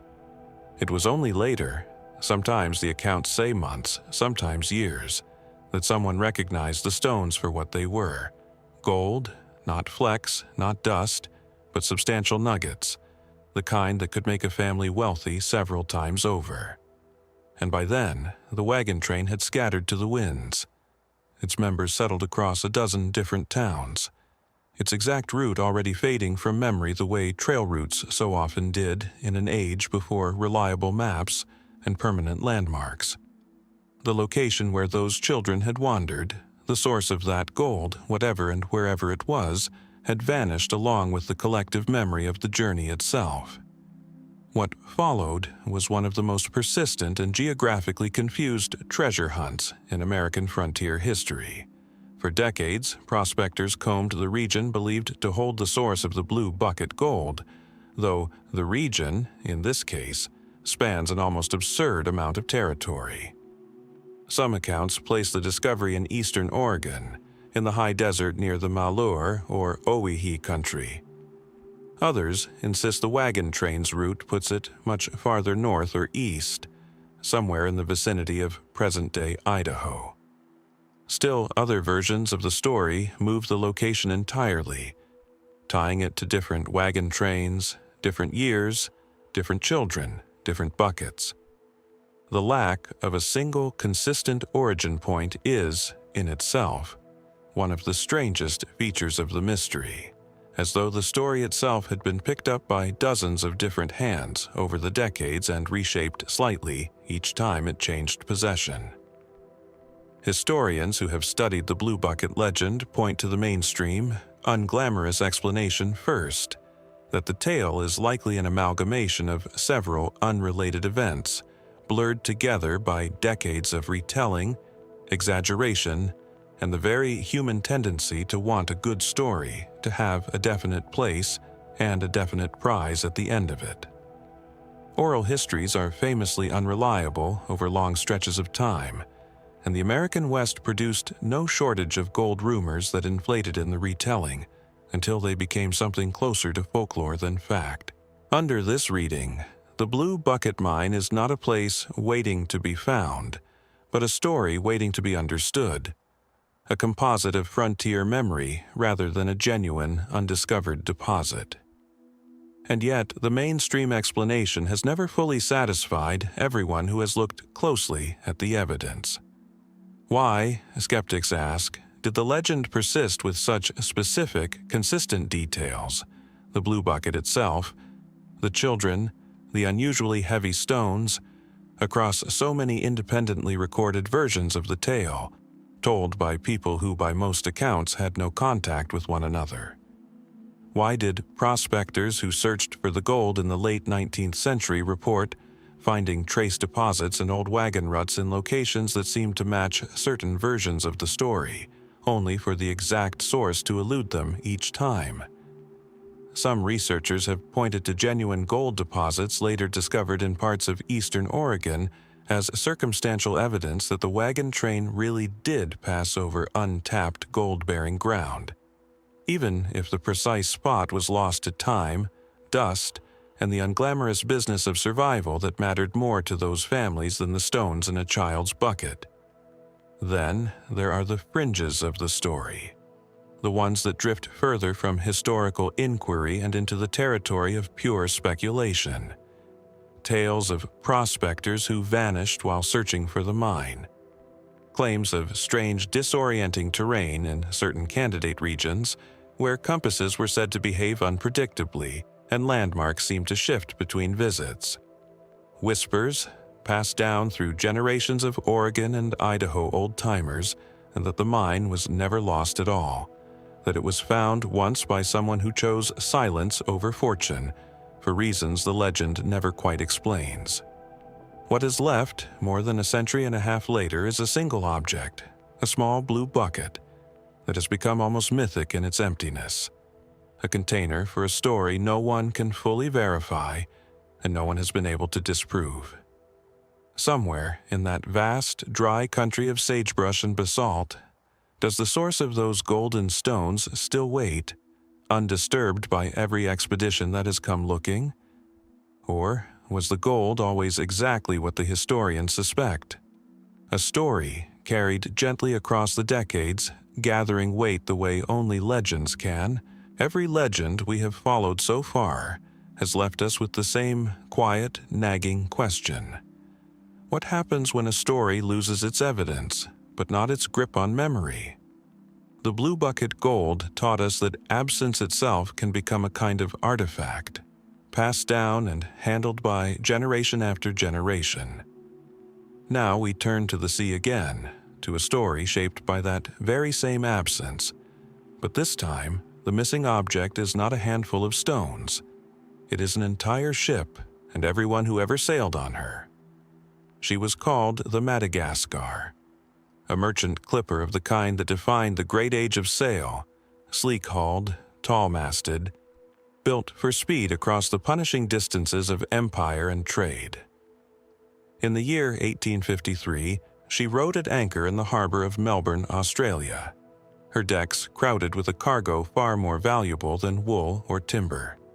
Beneath her boards sat gold, a substantial fortune of it, freshly dug from the fields that had turned the colony of Victoria into one of the richest patches of earth on the planet. Above decks stood the passengers who would carry that fortune and their own hopes back toward England. Miners returning home wealthy, merchants closing out their colonial ventures, families eager to see the fog and cobblestones of home again after years in the Antipodean heat. She departed Melbourne in August of that year, bound for London by way of Cape Horn, and by every account that exists, she simply never arrived. No wreck was ever recovered. No survivor ever came forward with a full account. No piece of her hull, no fragment of her cargo, no scrap of clothing belonging to the 100 or so souls aboard her was ever conclusively traced back to the Madagascar. She passed out of the record the way a stone passes beneath the surface of still water. A brief disturbance, and then nothing. The mainstream explanation, favored by maritime historians for over a century, is grounded in the ordinary hazards of 19th century sailing. The route around Cape Horn was among the most dangerous stretches of ocean on Earth, a place where towering seas, sudden storms, and disorienting fog claimed ships with grim regularity. It would not have been remarkable in itself for the Madagascar to have foundered there, struck by a rogue wave, driven onto rocks in poor visibility, or simply overwhelmed by weather violent enough to leave no survivors and scatter wreckage across thousands of miles of open ocean where it might never be found at all. Ships vanished this way with some regularity in the age of sail. The absence of wreckage, painful as it was for the families waiting in England, was not by itself considered unusual. But then, years later, a story surfaced that complicated the simple narrative of storm and sea, a deathbed confession, reported secondhand through several intermediaries, from a man said to have once sailed under a different name. According to this account, the Madagascar had not been lost to weather at all. She had been lost to her own passengers. The claim held that a group of former convicts traveling home after serving their sentences in the Australian penal colonies had organized a mutiny at sea, murdering the officers, seizing the gold, and then to erase all evidence of the crime, setting the ship ablaze and escaping in the lifeboats before she sank beneath them. It is, on its face, a story built for legend. Gold, convicts, mutiny, arson at sea, and a confession delivered only when the confessor himself lay beyond the reach of the law. And that is precisely what has made historians cautious about accepting it. Deathbed confessions relayed through multiple retellings are notoriously unreliable, shaped as much by the dramatic instincts of whoever repeats them as by any factual core. No corroborating physical evidence has ever been found to support the mutiny theory. No salvaged lifeboat, no recovered gold, no trial, no independent witness who lived to tell a consistent version of the tale. It survives today the way so many maritime legends survive, as testimony without a body, an accusation without a trial. And yet the mutiny theory has never entirely faded, in part because of a detail that resists easy explanation. Several months after the Madagascar's disappearance, reports emerged, fragmentary, second-hand, difficult to verify at this historical distance, describing sightings of men matching descriptions of passengers who had booked passage on her, appearing in port towns along the South American coast, spending gold coin freely and avoiding questions about how they had arrived. Were these genuine sightings of survivors who had taken a very different route home than the one intended? Coincidental resemblances, inflated by rumor into something more sinister? Or simply the natural byproduct of a story so compelling that people began seeing its characters everywhere, the way any sufficiently famous disappearance seems to generate its own aftershocks of false recognition? There is a colder, more speculative theory too, one whispered rather than published, in the way maritime legends tend to accumulate their strangest edges over time. Some who have studied the Cape Horn disappearances of that era have pointed to a string of ships lost along similar routes within the same general period, asking whether something beyond ordinary storm and human violence might account for the pattern. Magnetic anomalies, uncharted currents, conditions in that stretch of the Southern Ocean not fully understood even by today's instruments. It is a theory that explains little and rules out nothing, which may be precisely why it persists. What remains certain is only this: a ship carrying a fortune in gold and 100 lives sailed out of Melbourne Harbor in 1853, and the ocean that swallowed her, whether by storm, by mutiny, or by something else entirely, has never given up a single piece of her in return. Was the Madagascar simply one more casualty of an unforgiving passage? Her fate no stranger than 100 other ships lost to the Horn? Or did something happen aboard her in those final days that no confession, however incomplete, has ever fully explained? Somewhere beneath the cold water of the South Atlantic, or perhaps not beneath the water at all, the answer waits, if it still exists to be found. 3 centuries before satellites could scan a coastline in seconds, before sonar could map the ocean floor in painstaking detail, a different kind of disappearance was unfolding on the eastern edge of a continent that Europeans had barely begun to chart. One that would leave behind not a ship, not a bucket, but a single carved word, and a colony of over 100 people who simply were not there anymore.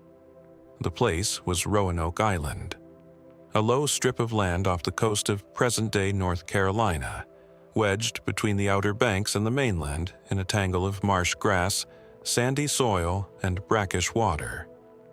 In 1587, a group of English colonists, men, women, and children, sent under the sponsorship of Sir Walter Raleigh, landed here with the intention of building a permanent English settlement in the New World. Among them was Virginia Dare, born shortly after their arrival, the first English child known to have been born on American soil. It was, in every sense, meant to be a beginning. Their governor, John White, returned to England later that same year to secure desperately needed supplies, leaving behind the colony he had helped found, including his own daughter and infant granddaughter. He fully intended to return within months.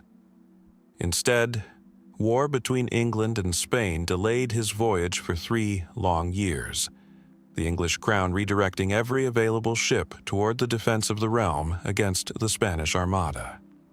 When White finally made it back to Roanoke in 1590, he found the settlement deserted. The houses had been dismantled, carefully rather than destroyed, suggesting a planned departure rather than a violent one. No bodies were found, no signs of battle. The only clue left behind was a single word, carved into a wooden post, Croatoan. A second, incomplete carving, the letters Crow, had been etched into a nearby tree. Before he had left, White had arranged a signal with the colonists. If they were forced to relocate, they would carve their destination into a visible location, and if that departure had been made under distress, they would add a cross beside it.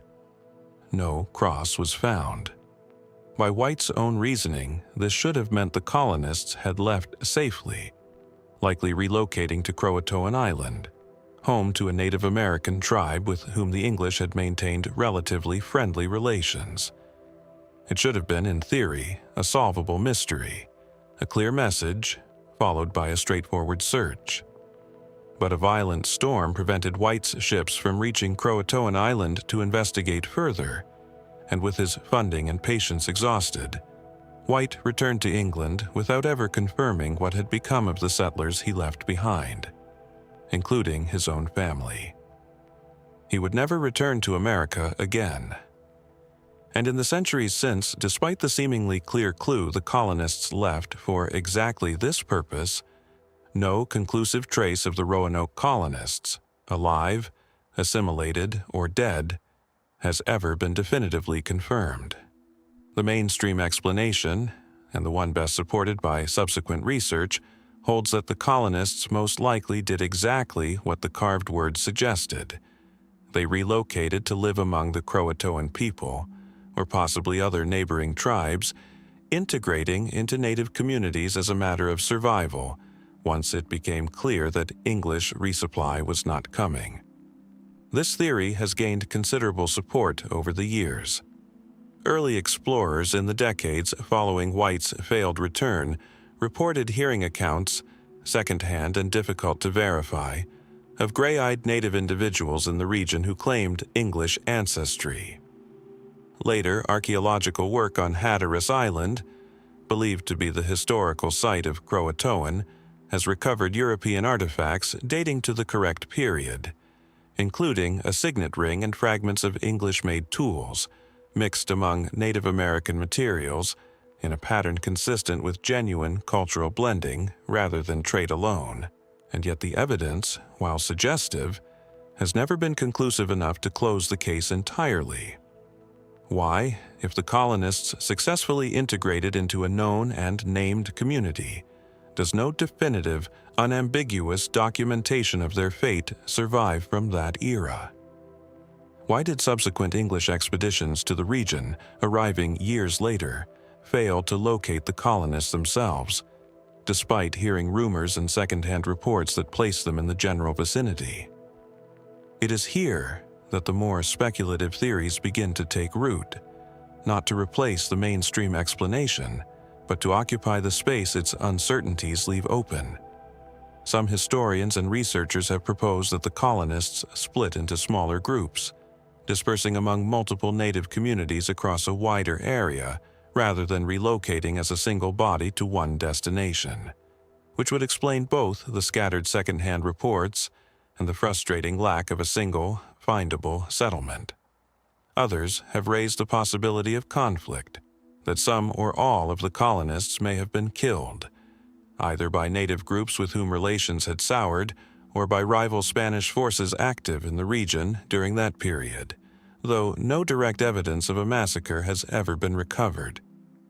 And at the furthest edges of speculation, amateur researchers and treasure hunters have spent decades chasing the so-called Dare Stones, a series of inscribed rocks discovered in the 20th century, purportedly written by Eleanor Dare herself, describing the colony's fate. The vast majority of these stones have since been dismissed by scholars as forgeries, though a small handful remain the subject of ongoing, unresolved debate.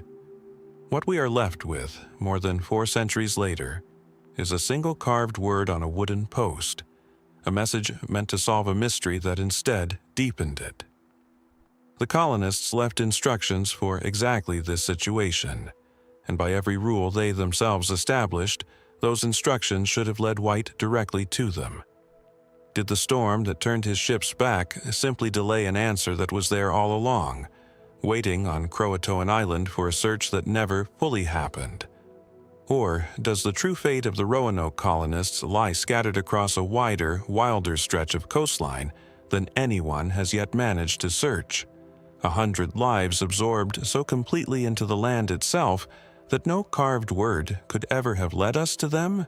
A child's disappearance, we have already seen, leaves behind a particular kind of silence, not the silence of an empty ship or a barren stretch of coastline, but the silence of small shoes never worn again, of a nursery gone quiet.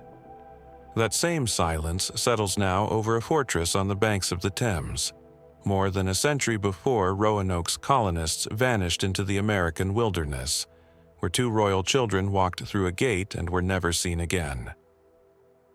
The Tower of London in the late 15th century was not merely a prison, as popular memory often simplifies it, but a royal residence, a place of ceremony, of coronation preparations, of state business conducted within thick stone walls built originally by William the Conqueror. It was here, in the summer of 1483, that 12-year-old Edward Fife, the uncrowned King of England, was lodged alongside his younger brother, 9-year-old Richard, Duke of York, ostensibly in preparation for Edward's upcoming coronation.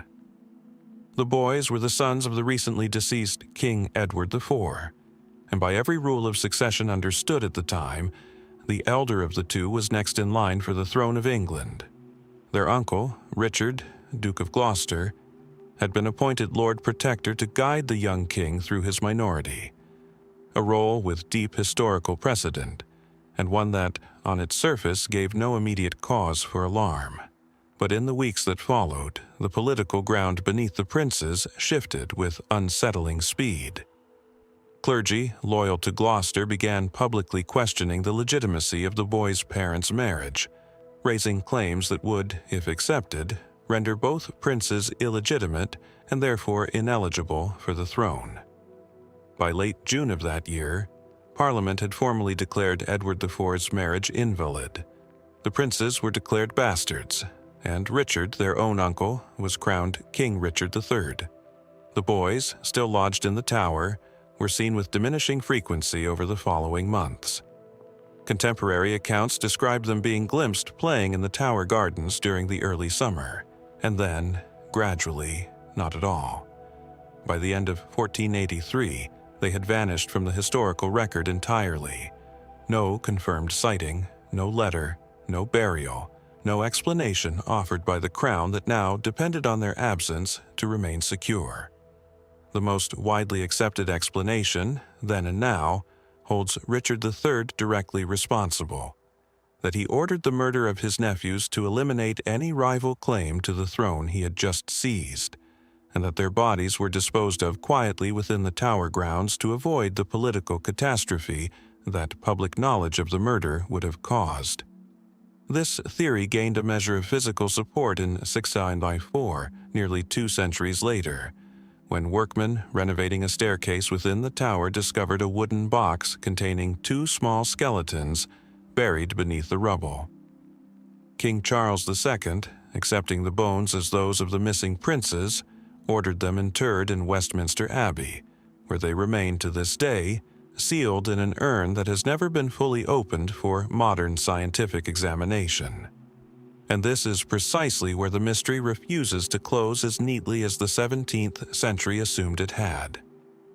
The bones discovered in 1674 have never undergone the kind of rigorous forensic dating and DNA analysis that modern archaeology would demand before declaring identification conclusive. Their exact ages at death remain disputed among historians who have studied the surviving examination records, with some analyses suggesting an age range consistent with the princes, and others arguing the skeletal evidence is too ambiguous to confirm identity, sex, or even a precise time frame of death with real certainty.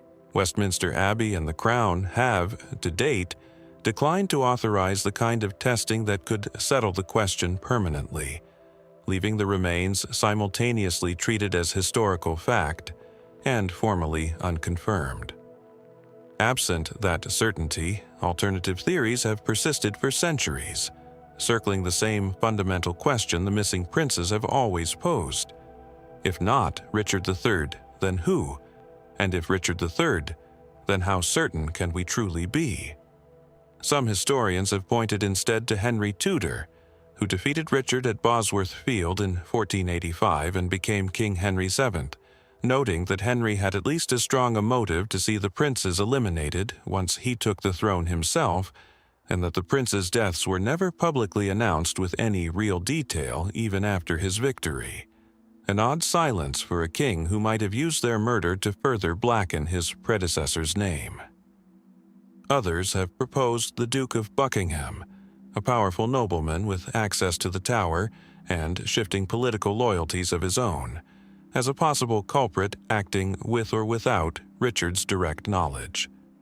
And at the furthest edge of the mystery sit the pretender theories, the claims, taken seriously enough in their own time to spark rebellions, that one or both princes survived.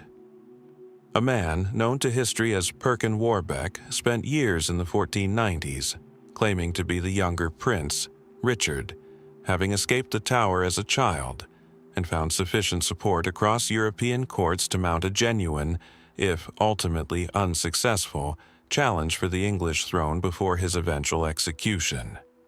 Was Warbeck simply an opportunistic impostor, as the Tudor court that captured and killed him insisted? Or did his claim persist for so long and gather so much serious political backing because some part of it touched something true? More than 5 centuries later, 2 small skeletons rest in an urn in Westminster Abbey, officially identified but never definitively proven, while the question that has haunted English history since 1483 remains formally unanswered.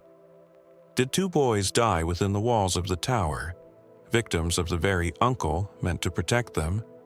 Or does the truth lie somewhere else entirely, in a staircase never excavated, a set of bones never tested, a pretender's claim too quickly dismissed? Until an abbey door opens to modern science, the princes remain exactly where history left them, present in memory, absent in proof. Listen, for a moment, to what silence sounds like in a small American town at the turn of the 20th century. No traffic, no electric hum, only crickets, the creak of a porch swing, and somewhere beyond the tree line, the low, distant whistle of a freight train passing through in the dark. That sound, ordinary and unremarkable to the families who heard it drifting past their windows, would come to occupy a strange and unsettling place in American criminal history, the thread connecting a string of unsolved murders that some researchers believe were the work of a single, itinerant killer, moving quietly from town to town along the rail lines and vanishing again before dawn.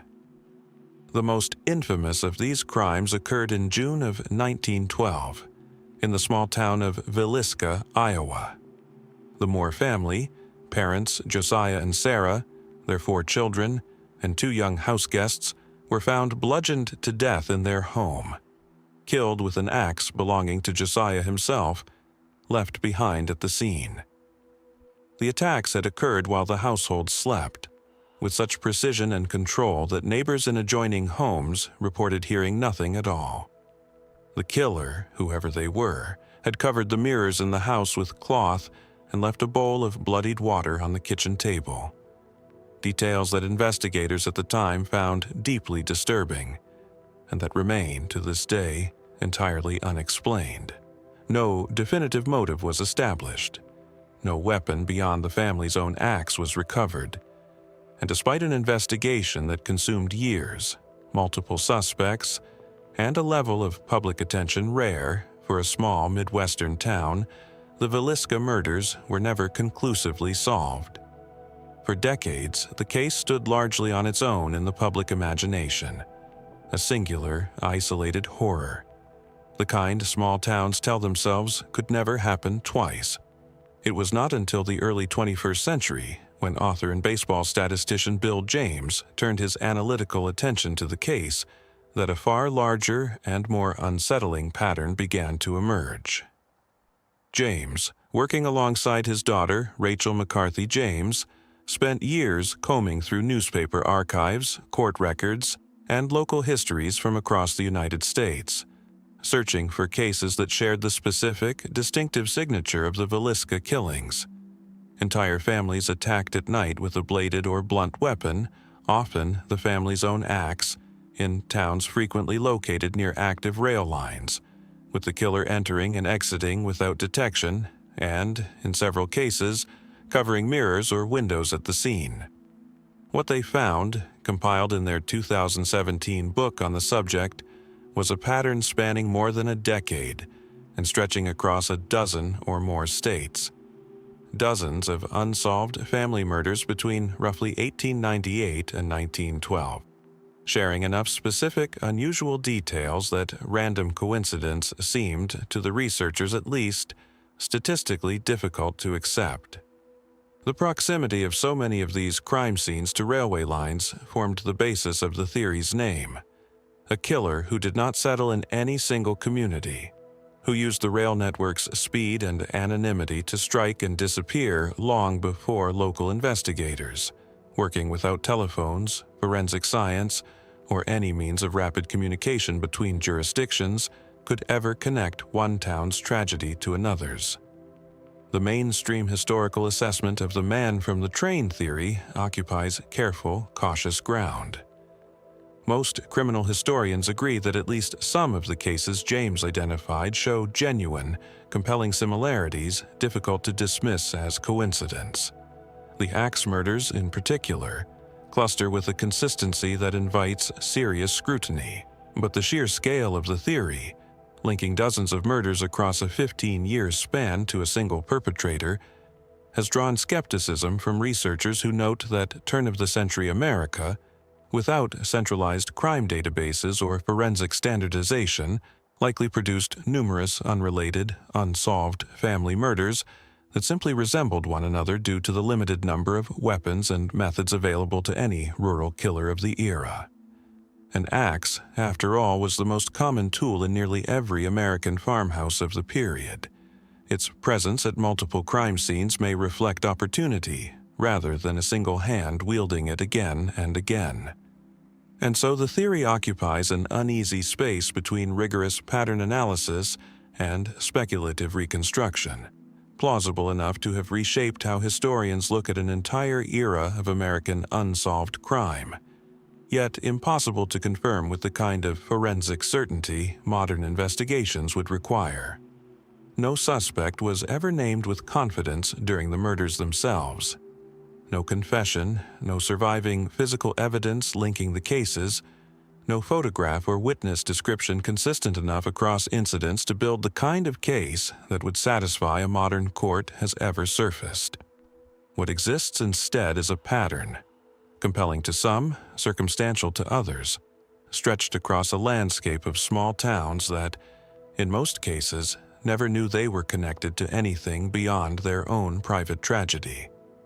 What then do we make of a killer, if it was truly one killer, who left behind covered mirrors, bloodied bowls, and entire families destroyed in their sleep, and yet no name, no face, no definitive trace beyond the sound of a train passing through in the night? Did justice simply arrive too late for an era without the tools to catch him? Or does the truth lie scattered, unconnected, across 100 separate tragedies that time and pattern-seeking minds have since woven together into something more organized than it ever really was? The rail lines that once carried him, if he existed, have long since gone quiet. But the question of who rode them and why has never fully left the station, far across the Atlantic from those quiet American rail towns, past the northern coast of Scotland, where the sea turns cold and gray and the land runs out into scattered outcrops of rock, stands a lighthouse that has puzzled investigators for well over a century, not because of who died there, but because no bodies were ever found at all. The Flannan Isles lie roughly 20 miles west of the Outer Hebrides, a cluster of small, wind-battered islands so remote and inhospitable that for centuries they were visited only by shepherds and the occasional pilgrim, who regarded the largest island, Eilean Mor, as sacred ground. It was here, in 1899, that the Northern Lighthouse Board completed construction of a lighthouse meant to guide ships safely past one of the most treacherous stretches of water on the Scottish coast. The tower stood over 200 feet above sea level, staffed by a rotating crew of 3 keepers whose isolated posting was relieved only by periodic supply boats from the mainland.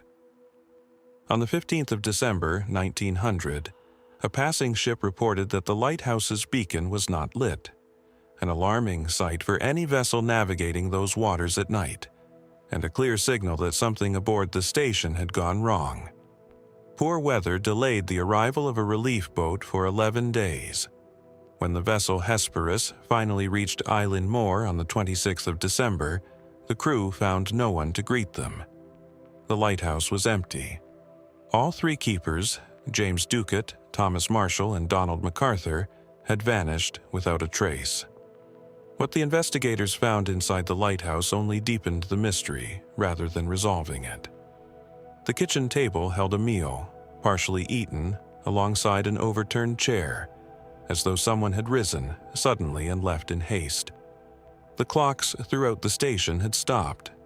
Oilskin coats belonging to 2 of the 3 keepers remained hanging on their hooks, suggesting that whatever drew them outside, they had not expected to face the harsh coastal weather, or had left in such urgency that proper dress was the last thing on their minds. The Lighthouse log, kept meticulously by the keepers in the days leading up to their disappearance, recorded increasingly severe weather in the days prior, described in one entry as some of the worst the men had experienced. And then, curiously, the log's final entries described calm conditions, with no indication of any imminent danger, before falling entirely silent. The official investigation, led by Robert Muirhead of the Northern Lighthouse Board, concluded that the most probable explanation lay in the sea itself. The western landing of the island, situated closest to a set of storage cranes and equipment the keepers were responsible for securing, showed clear signs of storm damage. A box normally stored well above the waterline had been swept from its position, and iron railings near the landing were found bent and twisted, consistent with the impact of an extraordinarily powerful wave. Muirhead's theory held that 2 of the keepers had gone out to secure equipment during a period of dangerous swell, were caught by a rogue wave and swept into the sea, and that the 3rd keeper, witnessing the tragedy or attempting a rescue, met the same fate trying to save his colleagues. It is a theory grounded firmly in the documented ferocity of the North Atlantic, in a season and location well known for producing sudden, deadly waves capable of overwhelming even experienced sailors without warning. And yet, the official explanation has never fully closed the case in the eyes of many who have studied it closely.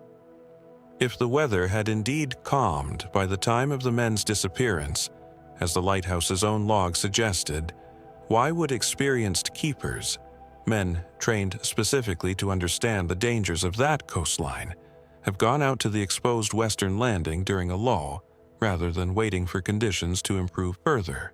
Why did one man, according to the physical evidence at the scene, appear to have left in such urgency that he did not stop for his coat in a location where the cold alone posed a serious threat? And why, if all 3 men had indeed been swept away in the same general incident, were absolutely no remains, no equipment, and no clothing besides the oilskins ever recovered from the surrounding waters or coastline in the searches that followed? These unanswered questions have, over the past century, given rise to theories occupying increasingly speculative territory. Some researchers and local historians have pointed to reported tensions between 2 of the keepers in the days before the disappearance, entries in the log describing one man's agitation, and have wondered whether some conflict aboard the isolated station escalated into violence, though no physical evidence at the scene supports this reading over the storm theory. Others have suggested that a foreign vessel, perhaps involved in activity the keepers were never meant to witness, may have taken the men by force. A theory with no direct supporting evidence, but one that persists in local memory nonetheless. And predictably, given the island's history as sacred ground and the eerie, meticulous details of the abandoned station, more fringe theories have circulated over the decades, ranging from supernatural forces said to inhabit Eilean Moor to accounts of strange lights reported by fishermen in the area around the same period. What remains, more than 100 years later, is a lighthouse still standing on a lonely rock in the North Atlantic, its beacon long since automated, its keeper's quarters empty of anyone who might explain what truly happened in those final days of December 1900. Did the sea simply claim 3 men doing their duty in dangerous conditions, exactly as the official record suggests? Or does the truth lie somewhere in the details the investigation could never quite account for?